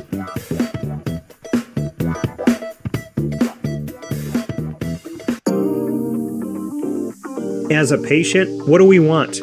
To be cared for, to be listened to, and to have someone walk us through the process on our path to victory. Victory Sports Medicine and Orthopedics does all of those things beautifully, with Dr. Mark Petropoli leading the team on 791 West Genesee Street in Skaneateles, New York, located minutes from beautiful Skaneateles Lake. Whatever your injury may be from head to toe, preventative care, rehab, physical therapy, laser therapy, and surgery are all available at Victory Sports Medicine and Orthopedics, where they care about us, they listen to us, and they understand that everyone's path to victory is a little bit different. Let them help you on yours by calling 315-685-7544 to make your appointment today. That's 315-685-7544. And find out more information at victorysportsmedicine.com.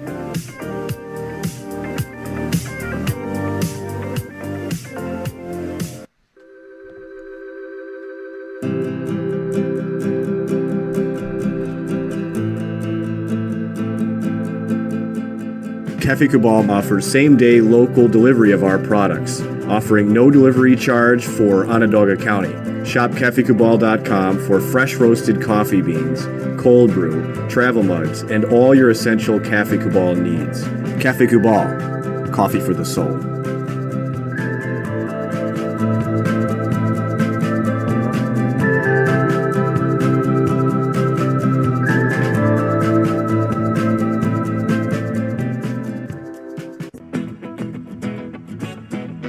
This is Amy from Mother's Cupboard, home of the whole frittata. We are open daily 6 a.m. to 1:30 p.m. For takeout orders, call 315-432-0942 and tune in to Wake Up Call with Dan Tortora for our monthly food challenge and try our Wake Up Call signature menu item available 7 days a week. Here at Mother's Cupboard, we are Central New York, and it's our honor to serve you. Ma and Pa's Kettle Corn and Popcorn Factory remind us that every day is worth celebrating. Find them at 201 Old 7th North Street in Liverpool, New York. Open Monday through Saturday in-store and all the time online at maandpaspopcorn.com. Serving our Central New York community and beyond, you can order all throughout the country at maandpaspopcorn.com. And remember to get your tins, which have in-store half-price refills forever. Ma and Pa's Kettle Corn and Popcorn Factory, available to you for fundraising and all of your events by calling 315-450-6272. That's 315-450-6272. Ma and Pa's Kettle Corn and Popcorn Factory. How corny are you?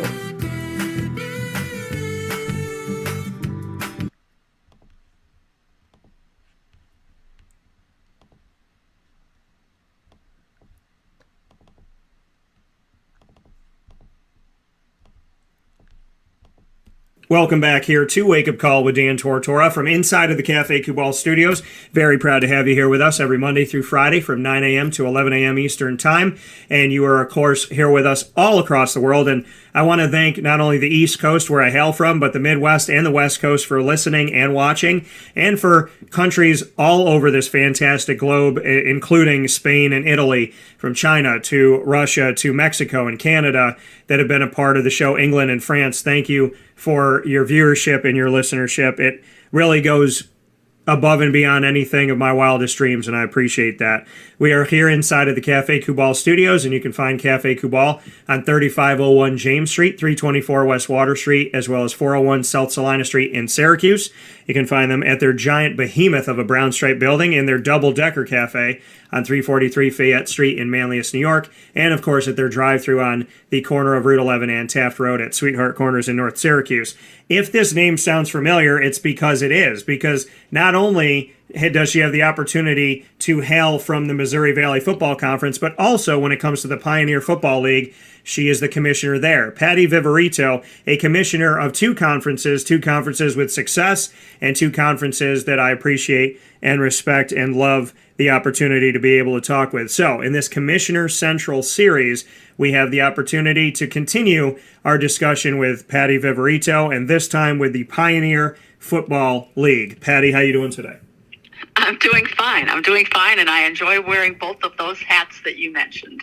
And to start there, the uniqueness of that, to be able to be a commissioner with any one of these conferences, to me, D1, D2, D3, doesn't matter. It is an absolute honor and a privilege that if I was a commissioner of any of these, I would be so thankful and grateful for that opportunity. And Patty, you get to, like you said, wear two hats here. How did you somehow pull off the opportunity to be a commissioner times two? And please let me know the secret sauce on how to do it, because I need to know. Largely, it's just being tapped on the shoulder and asked to serve. I was already serving as the Missouri Valley Football Conference when the Pioneer Football League was formed.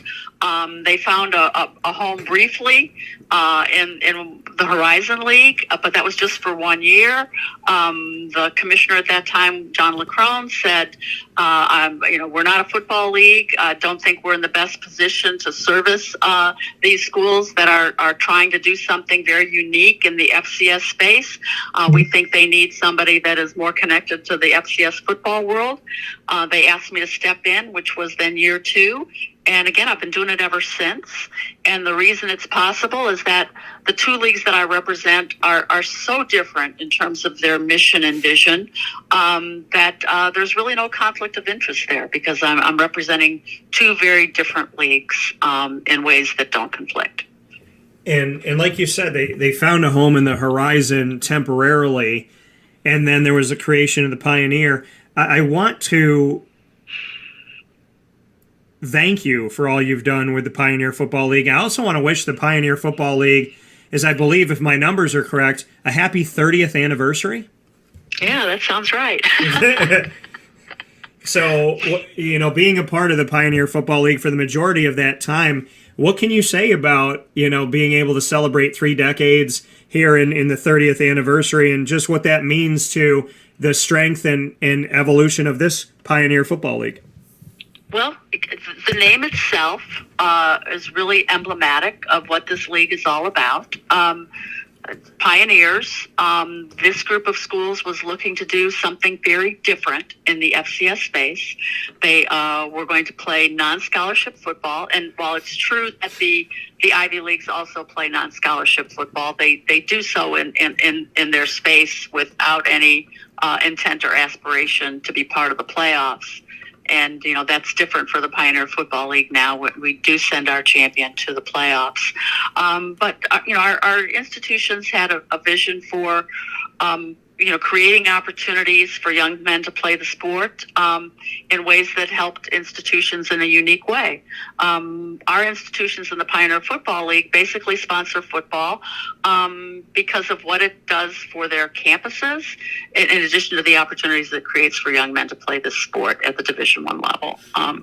They believe in football Saturdays and the excitement that it can create, but they're trying to do this in a way that is as fiscally responsible as humanly possible, and it creates a very different model. And when you have a model like this with the Pioneer Football League, and like you said, a non-scholarship, a football only here, and still an opportunity to compete in the playoff, to have such a unique thing, and like you said, Pioneer, the name of the league, to truly embody this, what is it like to be the commissioner of this uniqueness, and in a world that seems to be less and less original at times, to carry this originality over 3 decades? Yeah, and I probably need to step back and go a little deeper into how this league was formed, or why this league was formed. Yeah. And it goes back to when multi-division classification for sports within an institution was basically outlawed by the NCAA. And if you turn back the clock, Dayton was playing Division III football, and they were winning national championships. And Division III institutions thought that they had an unfair advantage for having the opportunity to be a Division I institution in all other sports, and the benefits that accrue to that branding in a way that disadvantaged Division III. And so, we had programs that were Division II, lower scholarship. Butler was one of those schools. We had Dayton that was non-scholarship. We had Drake that had been full scholarship, dropped the sport for a year to go non-scholarship. I mean, they came at this from very different ways, but the underlying commonality for each and every one of these schools was that they wanted to offer football in a way that was as fiscally responsible for their institutions as possible. You were talking about private institutions that were looking for ways to increase male enrollment, to increase minority representation on their campus, to create atmosphere, with football Saturdays, and non-scholarship football was the vision that the presidents of this league had to create those opportunities. And it's worked out. It's worked out well, so well that even though we started as a 6-team league, this league has really embraced the opportunity to expand with like-minded institutions who are committed to the non-scholarship model. And we look at that, and I would love to get your thoughts on the evolution of the Pioneer Football League and the members that started this league, as well as to what it's blossomed out to today. Right. So it started with a small group of schools in the Midwest, basically, plus San Diego. Mm-hmm. So, we always had we've always been geographically challenged. Mm-hmm. But over time, institutions that needed to find a home because their other leagues dropped football as a conference sport, schools like Marist, and then other programs that wanted to either reestablish football or start football from scratch have turned to us as an opportunity to make that possible. And you just can't play Division I football under any model, really, as an independent. I mean, Notre Dame has done it, but aside from them, it's really almost impossible to get a schedule that makes sense. And unless you're part of a league, and the Pioneer Football League does that, we just happen to do it across a geography that spreads from coast to coast.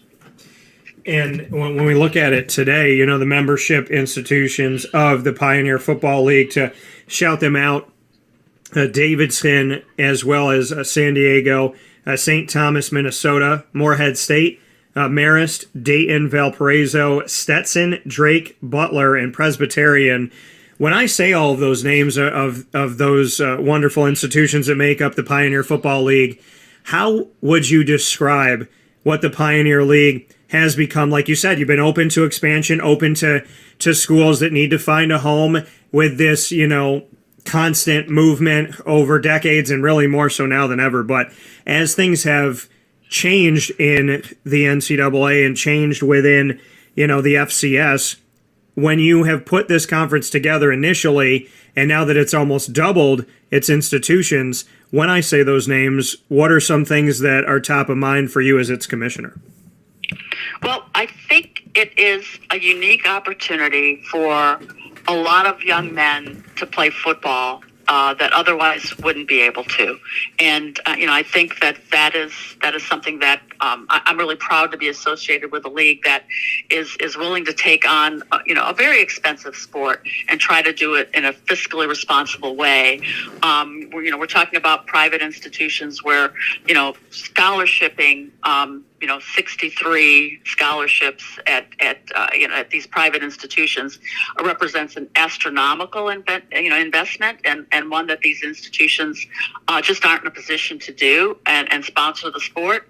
And we found enough like-minded institutions to be able to do this in a way that makes sense, and again creates a lot of opportunities for young men to play this sport that they love. Speaking here with Patty Viverito, the Pioneer Football League commissioner, on Wake Up Call with Dan Tortora inside of the Cafe Kubal studios. And what you just described is really institutions playing for the love of the game. I mean, when you talk about non-scholarship and you try to have such an expensive sport, which is football, and you're trying to play it while being fiscally responsible, the Pioneer Football League embodies what we feel like sometimes is lacking in collegiate athletics, which is playing for truly the love of the game, because you have to really love football to try and find a way to keep it and then have this non-scholarship model. So to speak to that, Patty, I would love to get your thoughts on that, of having a league that is dedicated to the true love of the game and not just saying that they are. Well, we've been doing it, as you suggested earlier, for 30 years. And it's worked for our core group of member institutions. And we've attracted others with this model in a way that leads me to believe that we're doing something right in terms of creating these opportunities. People look at our geography and kind of scratch their heads and say, how can that be fiscally responsible? But, 4 road games, 4 home games is what our schedules consist of. And what we don't invest in, outrageous coaches' salaries or inflated staffs or, Taj Mahal facilities. We are just talking about a basic football program that, as you suggest, and I think rightfully so, that young men are playing for the love of the game. These aren't young men who come to our institutions looking for an NFL contract. They're looking for an education. And I'll give you one example. We've got a couple of programs that have pretty renowned engineering programs. It's awfully hard to be a student athlete at a Division I program and be an engineering major because of all the labs and what's involved. We have had great success in recruiting young men who want to marry their love of engineering with their love of football.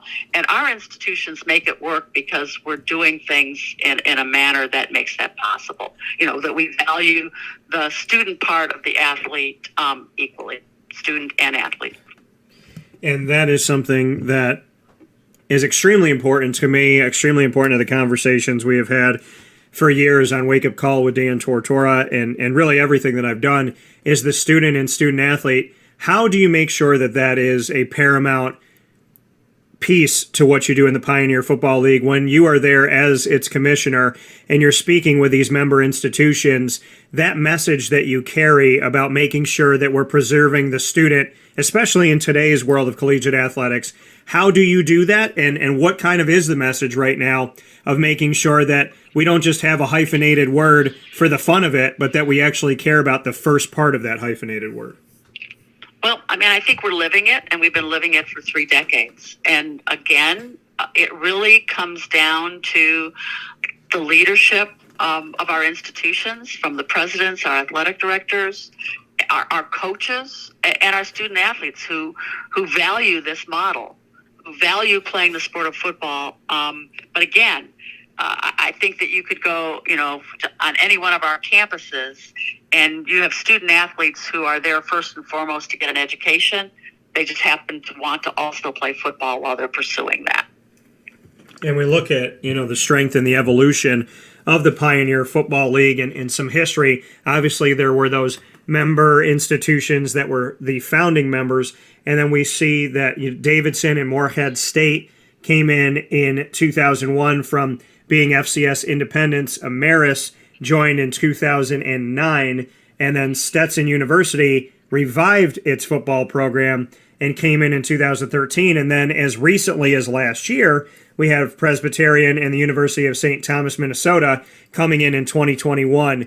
In the realignment world that we have, just what it means to you to not only be expanding this conference and evolving this conference, this league that you have, but doing it as recently as this past year, just what it says about the Pioneer Football League, that model that you chose and what you've done and how unique you are. And we keep talking to the fact that these institutions believe in it. But to have two institutions in the University of St. Thomas, Minnesota, and Presbyterian within the past year say, hey, this model not only worked back then, but we like it now and we want to be a part of it. Well, and St. Thomas, came from Division III, so this was not a leap for them to make without knowing exactly what they were getting into. They were a non-scholarship program before they went to Division I, and so that was a very easy transition for them. Presbyterian, on the other hand, was a scholarship program in the Big South, and we actually have a policy where I'm not permitted to sort of field inquiries from scholarship programs. We don't ever want to be a landing spot for folks that aren't committed at the outset to the non-scholarship model. We're not out there just to help a Division I program save money. It has to be a philosophical commitment to what we're doing. What was interesting about Presbyterian is that they were in a situation where they felt that they were either going to have to drop down to Division II or drop the sport. And I got a phone call from the Big South Commissioner, Kyle Colander, and said, will you please consider taking Presbyterian, because we would like to keep them as a Division I member in our multi-sport league, but unless we find a home for them that in a more fiscally responsible way for their football program, we're going to lose them. And so that became the exception to the rule, and the one time that we've taken a program that was scholarship and had them transition to non-scholarship, and they did so very successfully, and again, now are full members. And you made mention of the Big South Commissioner, Kyle Colander, who's been a part of this Commissioner Central series, and we've spent time talking over the last couple of years. When you received that phone call and he said, listen, we want to keep Presbyterian in our conference with everything else, can you help us? What made you say yes? From commissioner to commissioner, we've talked before about, establishing trust in today's world and making sure that we're working together. What made you even want to field that call and help out another? Because you could have easily said, Kyle, that's your problem, not my problem. Hey, have a good day. What makes you want to do that? Two things come into play. First of all, I have a lot of respect for Kyle. I've known him a long time, and I trust him. And secondly, it was a win-win. We were happy to take them as a non-scholarship football program, as long as they were going to be committed to this branding of football, this model of football for the long term. And once they made that commitment, then we just worked through sort of awkward transition of going from scholarship to non-scholarship, which was challenging. But they got through it. They got through it successfully, and proud to have them as a full member of the league. They even played in our COVID year, back in the spring, where we gave them a schedule, even though they weren't technically eligible because they still had scholarship players on their roster then. But no, we're all about opportunities, and wherever we can create those opportunities, we're going to do our best to do that. And you speak on those opportunities and the uniqueness of St. Thomas, Minnesota, coming from a D3 institution and reclassifying to Division I to be a part of this FCS. What made St. Thomas, Minnesota enticing for you enough to do this? And obviously, like you said, it wasn't much for them to look at the model and understand that because they had non-scholarship football, and so they continue to do that. with the Pioneer Football League. But what was it specifically about St. Thomas, Minnesota that made you take a step back and say, you know what, they could really fit into what we're doing and fit the mission of what we're trying to be here at the Pioneer?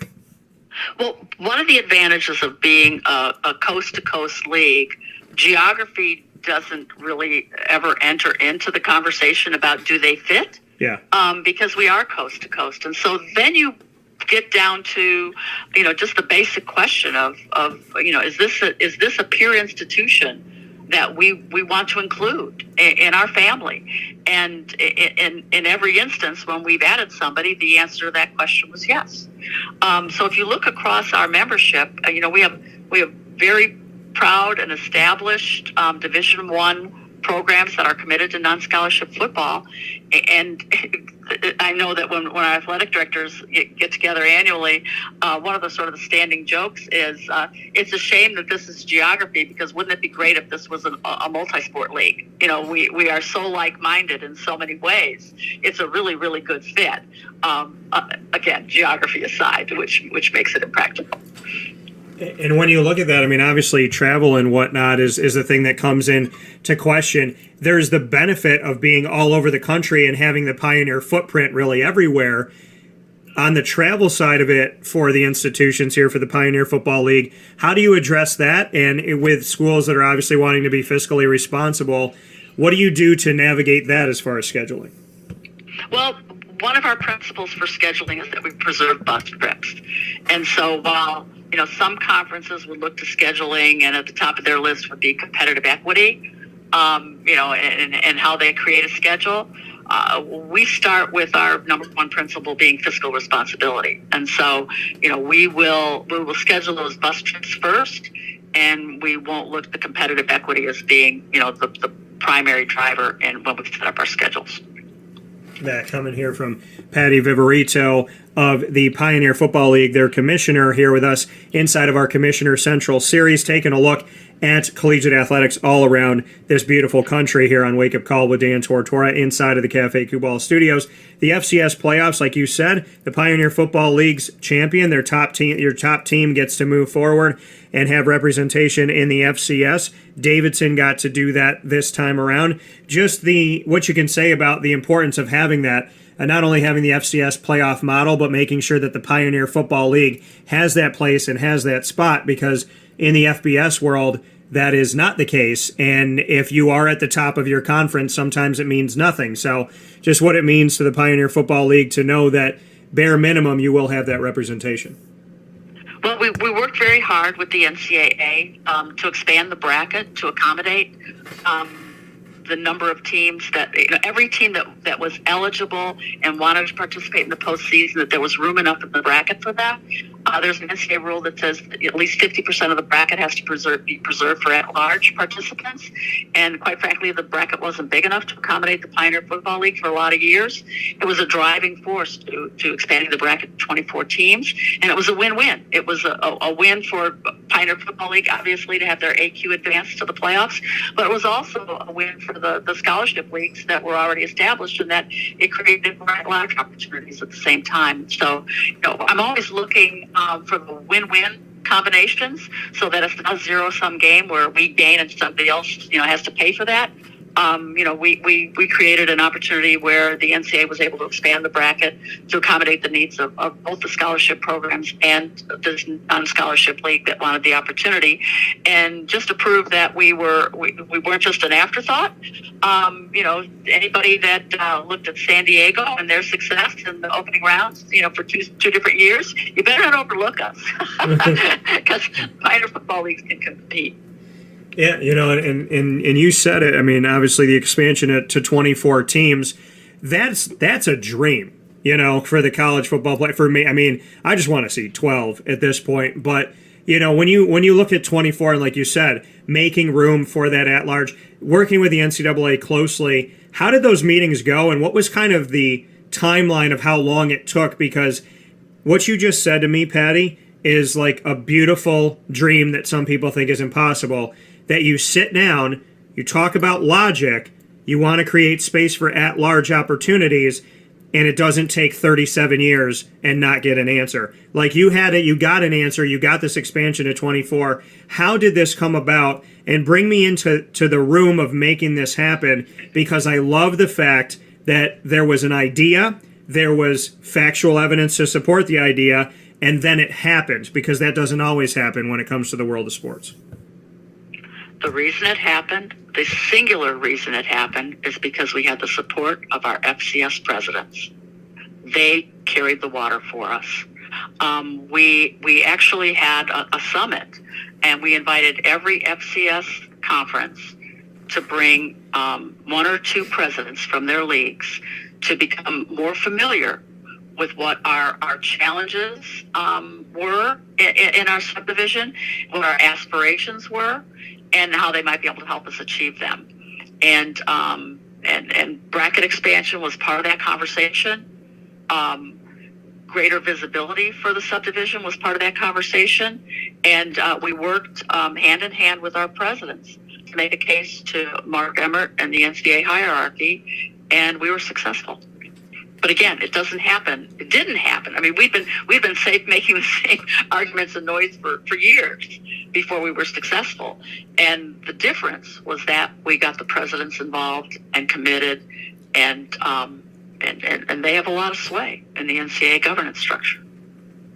And Patty, how did you do that? How did it all come together that the presidents, that these leaders wanted this and worked together? Because that's something that, we brought it up, and I'll bring it up again. Trust, community, helping somebody out where it benefits them and it benefits you. And it's not just about you. It's not just about your singular conference. Why do you think it finally came together and the support was finally there across the board to make this work?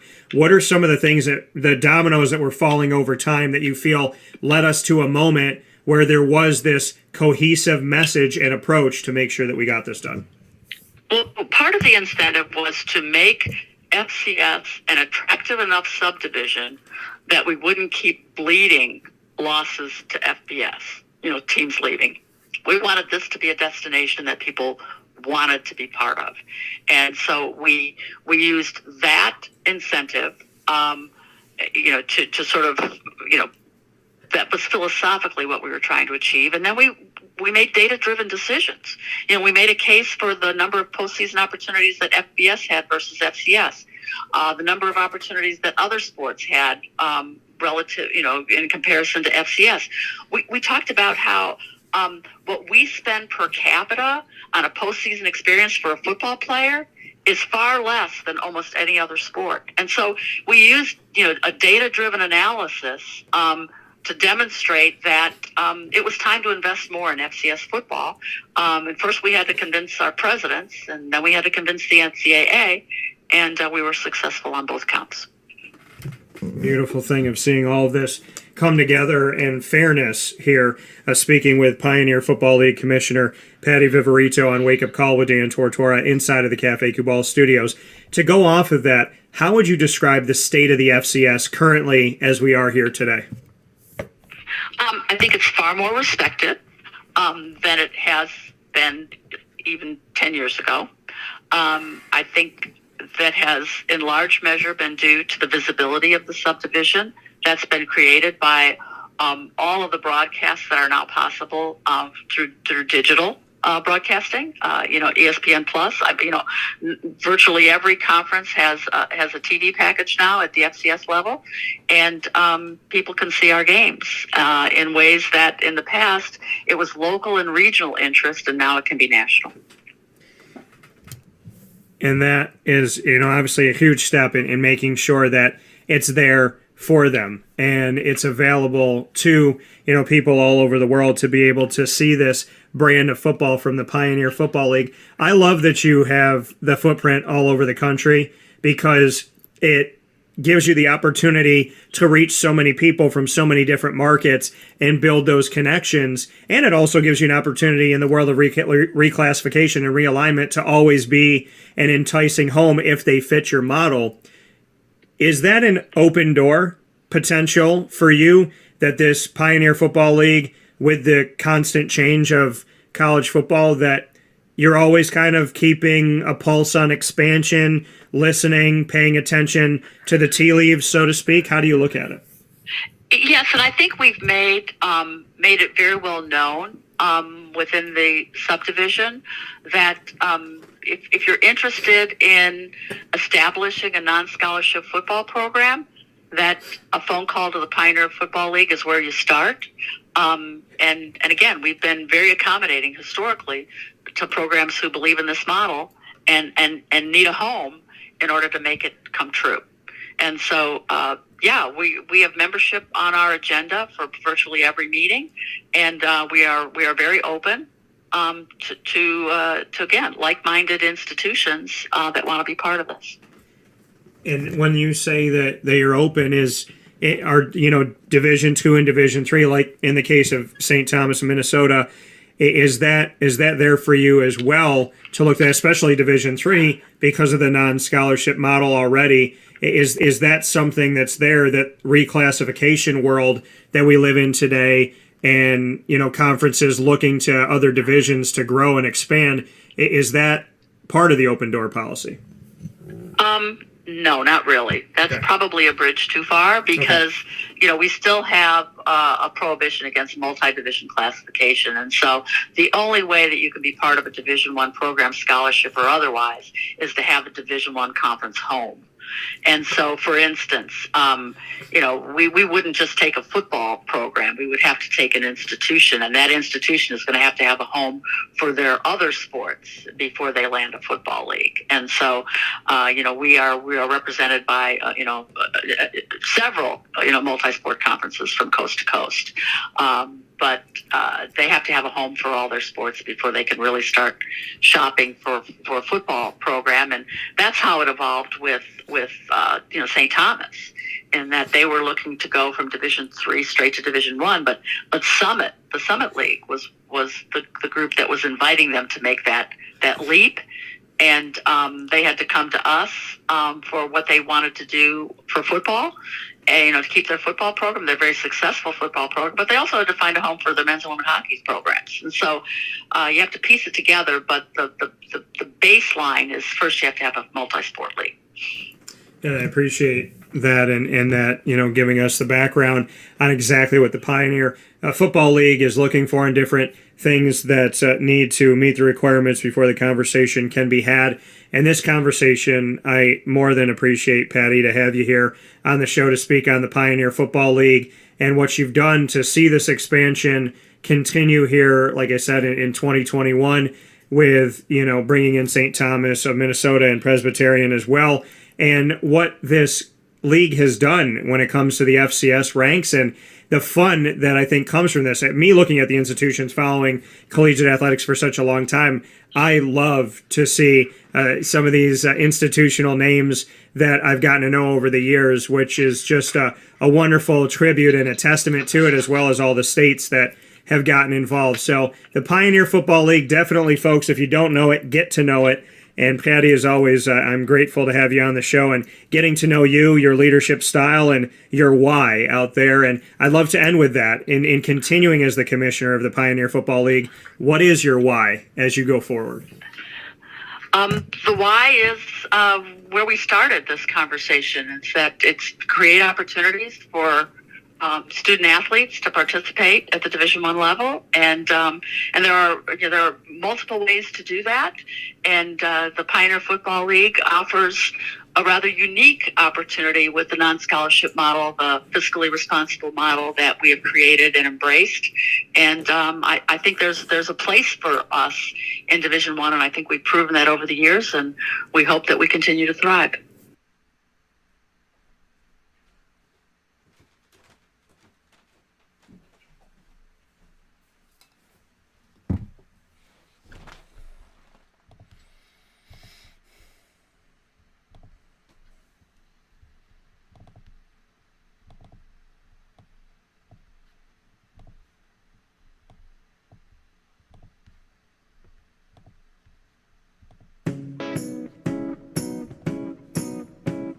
In these unique times, there are those in our community that give us a sense of normalcy and positivity. Pizza Man on 50 Oswego Street in Baldwinsville has been here for you for over 35 years and is here now.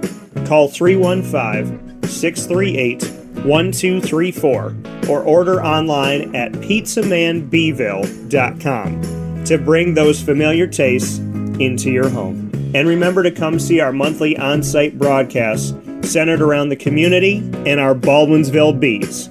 Pizza Man in Baldwinsville. Any way you slice it, they are always here for you.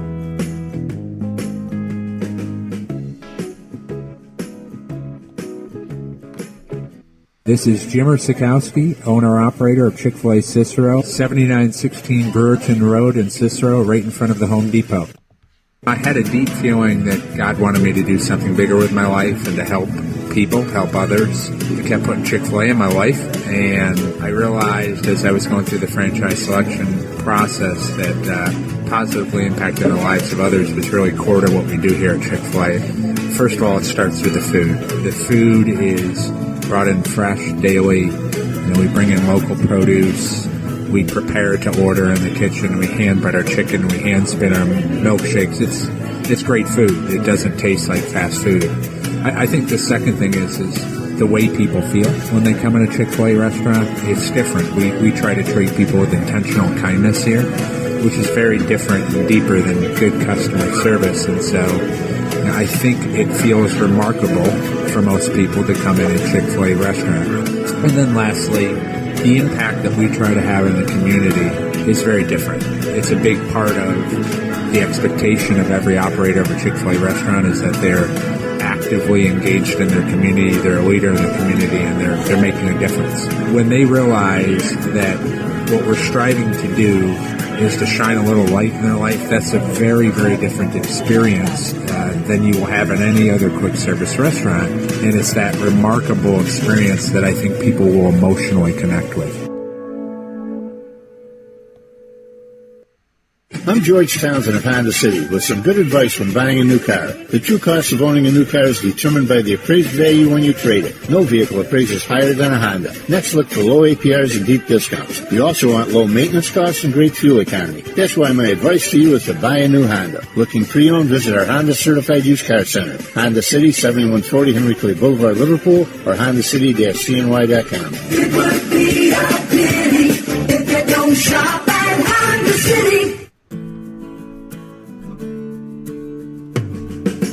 Our corporate purpose at Chick-fil-A is to glorify God by being faithful stewards of all that's entrusted to us and to positively influence all those who come in contact with Chick-fil-A. And what became increasingly clear from our success in Cicero is that people love Chick-fil-A. And also I think we recognized that, we had a great opportunity to grow the brand and grow our platform. I felt incredibly grateful when I was selected to be a Chick-fil-A operator. I think what it's meant for me, what I've come to realize on a very deep level is that this is a calling for me. It's not a career. It's not a job. The Lord called me to be a Chick-fil-A operator and to use these restaurants to glorify Him and to positively influence other people. I'm blessed. I'm very blessed. Head to Chick-fil-A Clay on 3974 State Route 31 in Liverpool, New York. Welcome back here to Wake Up Call with Dan Tortora from inside of the Cafe Kubal Studios. Hope you're having yourselves a fantastic day today and enjoying life and just making the most out of all the good stuff. So hopefully things are going well for you and you are rocking this week. If you're not rocking, if you feel you're a little rocked out or you're feeling a little sad this morning, hopefully we can bring some of that happiness, that positive air, that goodness to you, because that's what I want to see from everybody. So I want to see you happy. I want to see you smiling. I want to see you having a good life. So hopefully we've been able to give you some smiles today. If not, we will continue to work to do that. So don't make it so hard to smile. It takes more muscles in your body to frown than it does to smile. So it's actually more work on your body, more wear and tear on your body to be upset than it is to be happy. Imagine that. So with that being said, we're going to have a very special edition of the Ingredients to Success, proudly brought to you by Avicolli's on the corner of Route 57 and Wetzel Road in Liverpool, New York. just down the road, minutes from Liverpool High School. You can literally walk to Liverpool High School from Avicolli's and vice versa.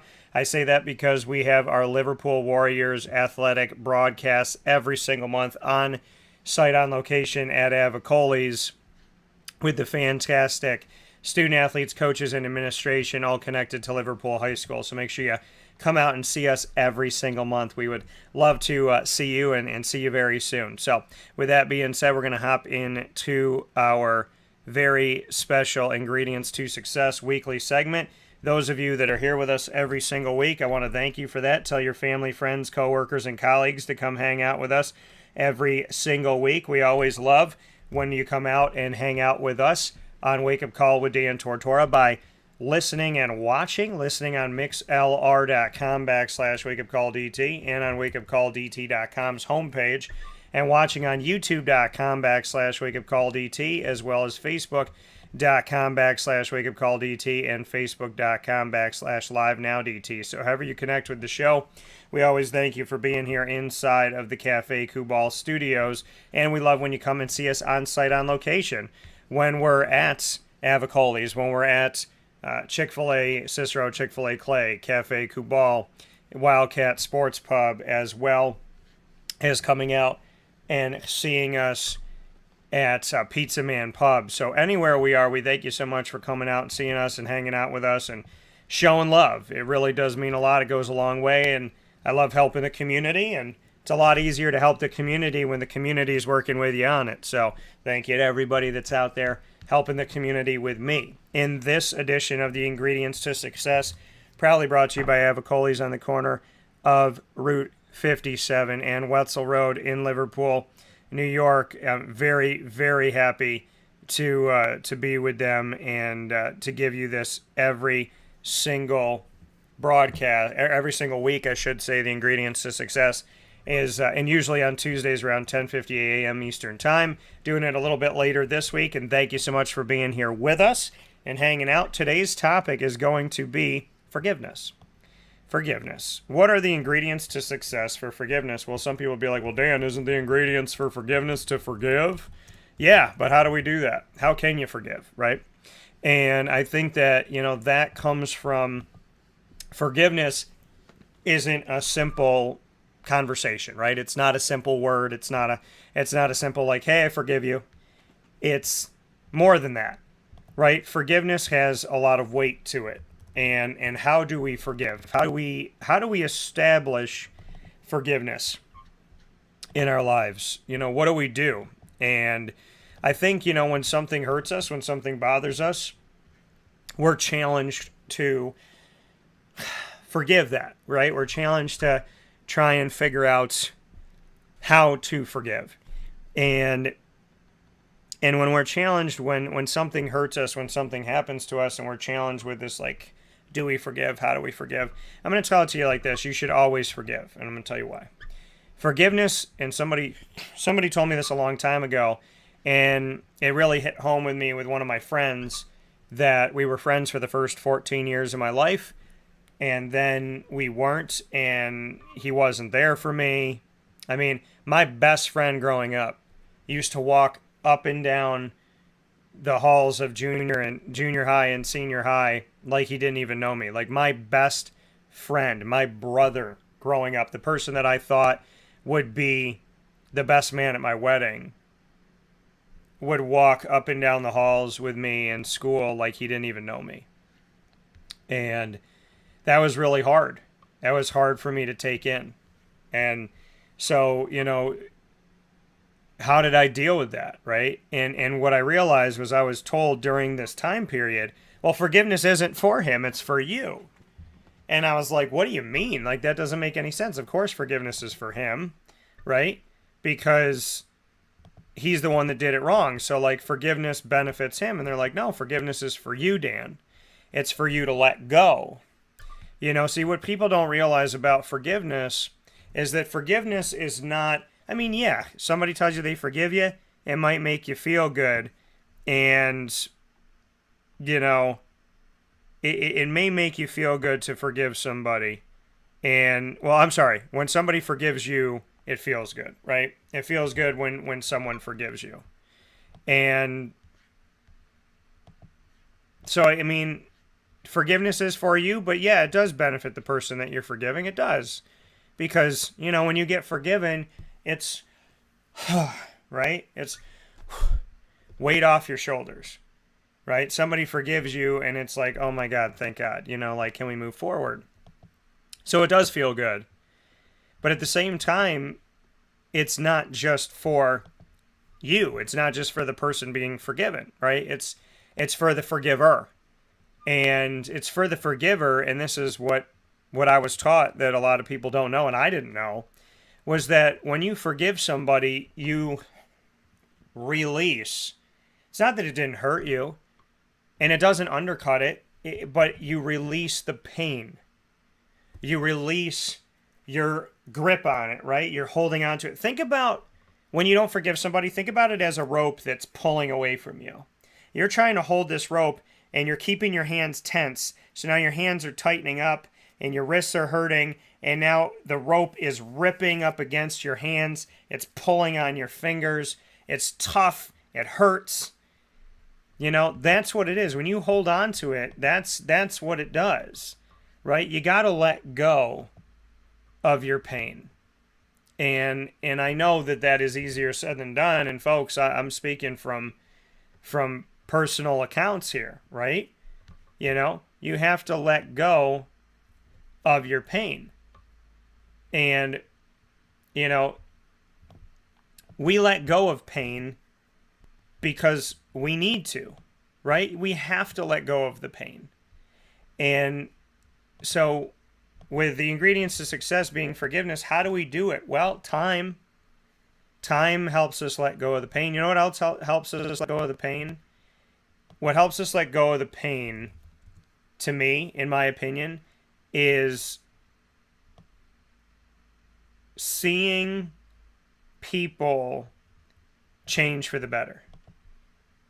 You know, that's what helps me let go of the pain and able to forgive, is when you see people stop the nonsense, right? Because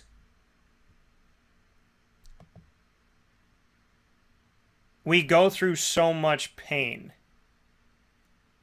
and it's so hard to battle back from that, right? It's so hard to battle back from the pain. And I think the hard thing for me when it comes to pain is that, and forgiveness is, you know, how do we just let that be? You know, how do we just let it be? How do we just let it happen? It's not easy. It's not an overnight thing to forgive somebody, and it's not something that's easy. It's not meant to be easy. It's meant to challenge us. It's very challenging to forgive somebody, especially when somebody's hurt us deep. And so you're sitting here this morning saying, Dan, we're talking about forgiveness. How do you do it? Well, I need to see you. Well, first and foremost, I forgive people because forgiveness doesn't mean that I'm saying it's okay. And I think that's a misconception. When you forgive somebody, you're not saying, hey, I don't care about my feelings. I don't care about my thoughts. You're not saying I don't care about myself. You're not saying I don't love myself. When somebody hurts you and you forgive them, you're not saying it's okay what you did. And you're not saying it doesn't matter that you hurt me. And you're not saying I don't count and I don't matter. When you forgive somebody, what you're saying is, I'm not going to hold on to the thing that you did to me and the thing that you said to me. I'm not going to hold on to it anymore. I have to let it go. Okay? I'm supposed to fly. And I can't fly if I strap these anvils to myself. And I said the rope, how you're holding onto that rope. Picture an anvil on the other end of that rope. That rope's going to pull. And when you try to fly up, you're going to fly up into the air. And that rope is going to pull down because that anvil is heavy on the ground. So you forgive somebody so that you can live. So that you can be free. So how do you do it? Time, patience, knowing that it's not for them, it's for you. Knowing that saying you forgive them doesn't mean that you approve of their behavior in their words and actions. Saying you forgive somebody doesn't say that it's right. And it doesn't give them the green light to do it again. See, I've forgiven people that are no longer a part of my life. Because forgiveness doesn't mean that you keep them around. Forgiveness means that you forgive what they did at that time and what they said at that time. It doesn't say you keep it, right? I've had romantic relationships, friendships, work relationships where I forgave somebody, and then you watch their actions after you've forgiven them. Do they continue to do bad things to you? Do they continue to hurt you? Do they continue to disrespect you and try to destroy you? Because if that's what they're doing, then you've forgiven them, yes. But it's still not right what they've done, right? And I think that once I forgive somebody, I watch, because forgiving you doesn't mean you're still in my life. Forgiving you means I'm forgiving you. It doesn't mean I'm forgetting what you did. It doesn't mean I'm approving of what you did. It doesn't mean I'm saying do it again. It means I'm saying I'm not going to hold on to this anymore. I'm not going to hold on to it. But it doesn't mean that I'm going to be okay with it, and it doesn't mean that I support it. And I think people need to understand that when we talk about forgiveness. Because I think a lot of times people think that when you forgive somebody, you're approving of their behavior, and you're not. I've never approved of somebody's bad behavior. But what you do from that moment on, once you forgive, what you do, that's going to determine where you go. And forgiveness comes with time, and forgiveness comes with healing. Forgiveness comes with saying, I don't want to fight anymore. I don't want to. It's okay to not want to fight. And you shouldn't want to fight. Life is too short to fight. And I feel like we get caught up in this world of like, who's right, I'm right, you're wrong, I'm right, you're wrong. And for what? For what is the value of that, right? And I think that for me, what it ultimately comes down to is you need to make a decision on your life. And you need to make, you need to decide, do you want to be treated with respect? And do you want to respect other people? And do you respect yourself?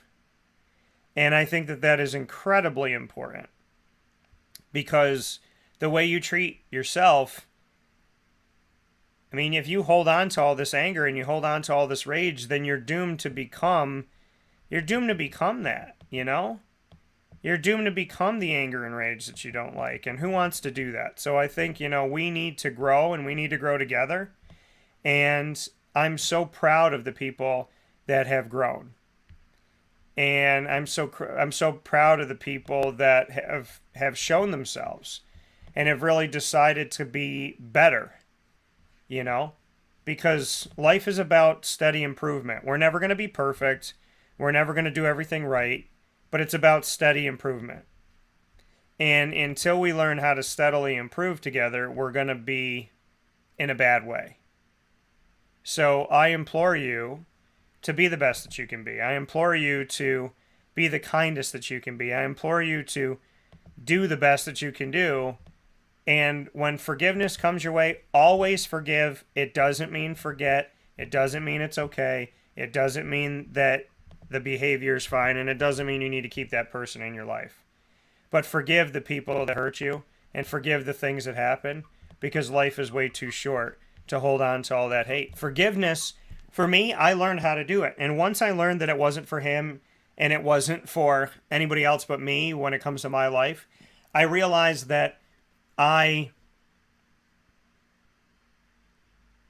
was so much more peaceful and happy and calm. And I was able to move on with my life. And, it's a breath of fresh air when you can say, I forgive you, and you mean it. So the ingredients to success today: forgive. Forgive everyone about everything. Because you don't want to hold on to that pain, and you don't want to hold on to that anger, and you don't want to hold on to that rage, and you don't want to hold on to all these bad things that have happened to you in your life. You need to focus. You become what you focus on. You become what you focus on. So, and I mean that. You become what you focus on.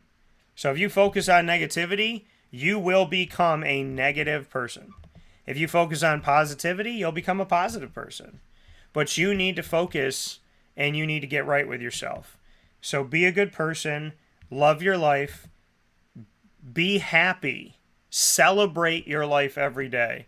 And when push comes to shove and somebody hurts you, forgive them and understand that your forgiveness to them is about understanding and celebrating and just being the best that you can possibly be.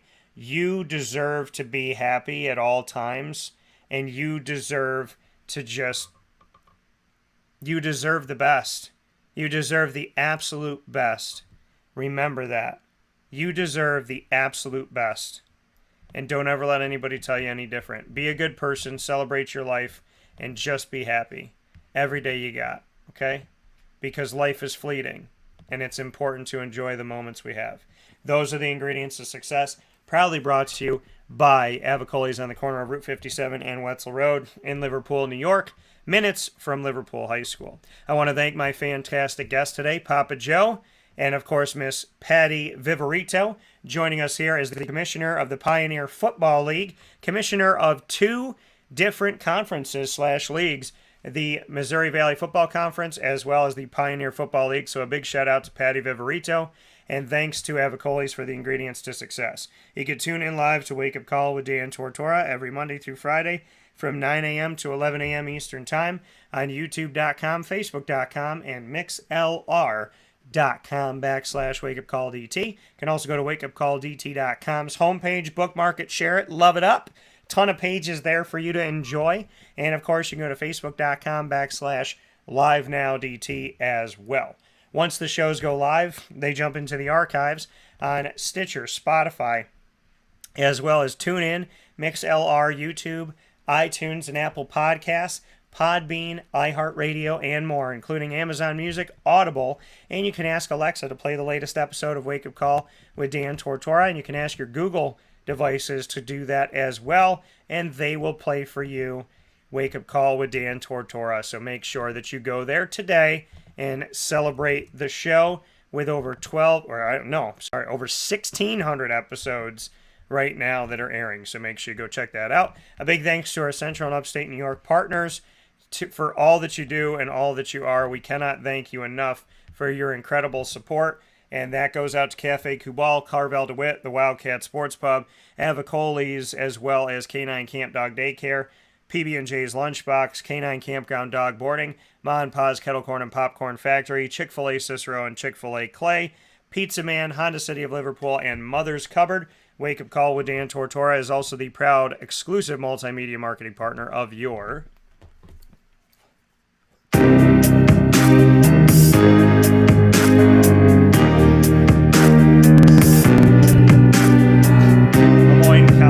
Dolphins. The Lemoyne College Dolphins are here with us every single month on Wake Up Call with Dan Tortora in what we like to call Dolphin Time. That was dubbed by AD Bob Beretta, and I liked it so much I kept it. So make sure you're with us Wednesdays at 9 a.m.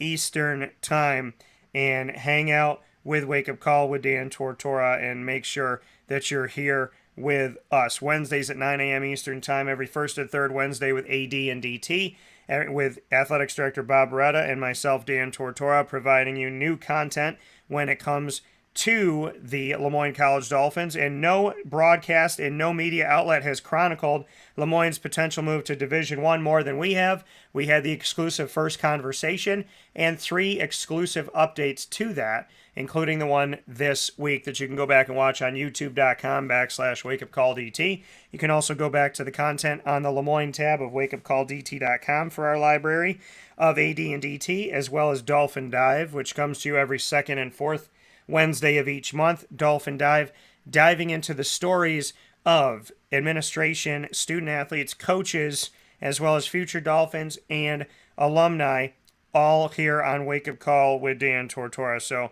definitely make sure that you come and hang out with us Wednesdays at 9 a.m. for Lemoyne Dolphin coverage that you won't find anywhere else. And for more information, go to LemoyneDolphins.com.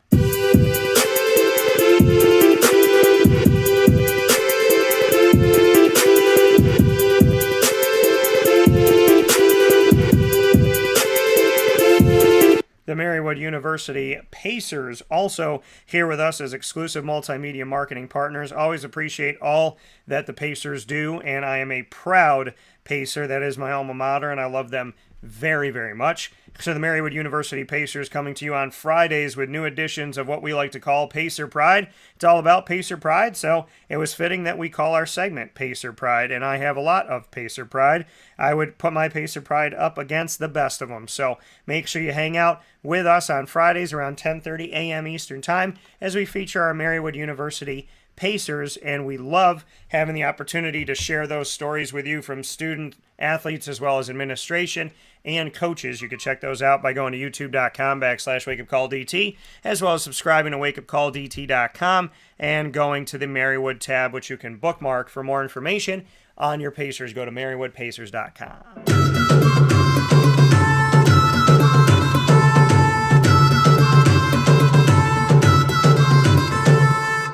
The Bryan and Stratton College Bobcats of Syracuse bring you the Bobcat Buzz exclusively on Wake Up Call with Dan Tortora in our exclusive multimedia marketing partnership. We love being able to sit down with the Bobcats of Bryan and Stratton College, and we just made history with Bryan and Stratton and having our first on-campus Bryan and Stratton College takeover as the Bryan and Stratton College Bobcats of Syracuse hung out with me, and I had the opportunity to speak with the coaches from the baseball team, the new baseball team that's going to be playing its first season coming up here very soon. Had the opportunity to speak with Sean Peak, followed by having on the broadcast with me Tay Baker, the new women's basketball head coach, new men's basketball head coach Clay Gagan-Sherman, who comes over from the women's basketball team, and then having the opportunity to celebrate and have a fantastic time with Alex Grigorita, the assistant AD, as well as women's soccer head coach and national champion, and to round out the show with Nick Dmitrievsky, the men's soccer head coach and athletic director. So very much appreciate the incredible time that I got to have with all of them in our Bobcat Buzz History Making Day. You can get all of our Bobcat Buzz content by going to the BSCSYR tab on wakeupcalldt.com, subscribing and bookmarking for free.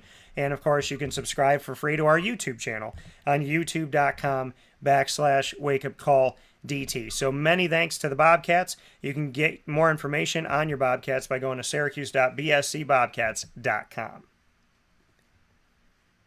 And I want to thank you once again. Big shout out to Monster. Thank you for helping us have extra energy for the show. And a big thanks to all of our incredible guests that we have had throughout the week and the 3,000 plus people that have graced the stage here on Wake Up Call. Thanks to Papa Joe and Patty Viverito. Thank you again to Avicolli's for the ingredients to success every week, typically Tuesdays at 10:50 a.m. Eastern Time, but having it on Thursday this week. And a big shout out again to our studio partner, our exclusive studio broadcast partner, Cafe Kubal, 3501 James Street, 324 West Water Street, 401 South Salina Street, all in Syracuse, 343 Fayette Street in Manlius, and their giant behemoth of a brown stripe building, the Welcome Center to Manlius, where all roads converge into Manlius, and of course their 1-year anniversary location, celebrating on the corner of Route 11 and Taft Road, Sweetheart Corners in North Syracuse, their drive-through location.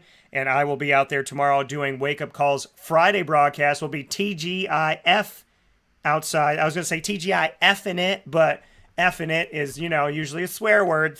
So we'll be having TGIF out there at Cafe Kubal in North Syracuse on the corner of Route 11 and Taft Road. Come out and see us tomorrow from 9 a.m. to 11 a.m. Eastern Time as we go live on my G-Mama's Remembrance Day on June 24th and exactly 1 month to my mother's birthday. So we'll be on site on location at Cafe Kubal tomorrow, and you will see us there. We'll do the Annoying Moment of the Week, proudly presented by Carvel DeWitt. We'll do Lead, Learn, Evolve, Ad-Lib, and Deliver, brought to you by Chick-fil-A Cicero and Chick-fil-A Clay. We'll do the Top Dog of the Week, presented by Canine Camp Dog Daycare and Canine Campground Dog Boarding.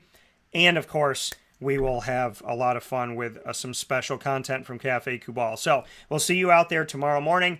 God bless you. Thank you for all you do. Find us on Facebook at Wake Up Call DT, the Twitter at Call DT, Instagram at Wake Up Call _DT, and pay attention to all of these social media outlets as I will be re-airing my broadcast with Buddy Boeheim and Jimmy Boeheim as the NBA draft, is tonight, and the Boeheims did specials with me. Buddy Boeheim brought to you by the Wildcat Sports Pub. Jimmy Boeheim brought to you by Pizza Man Pub. You will see those on our YouTube channel, and we'll be broadcasting those out for you again today. So do not miss those, as we'll be sharing them all day long. And in the meantime, God bless. No stress. Do your best.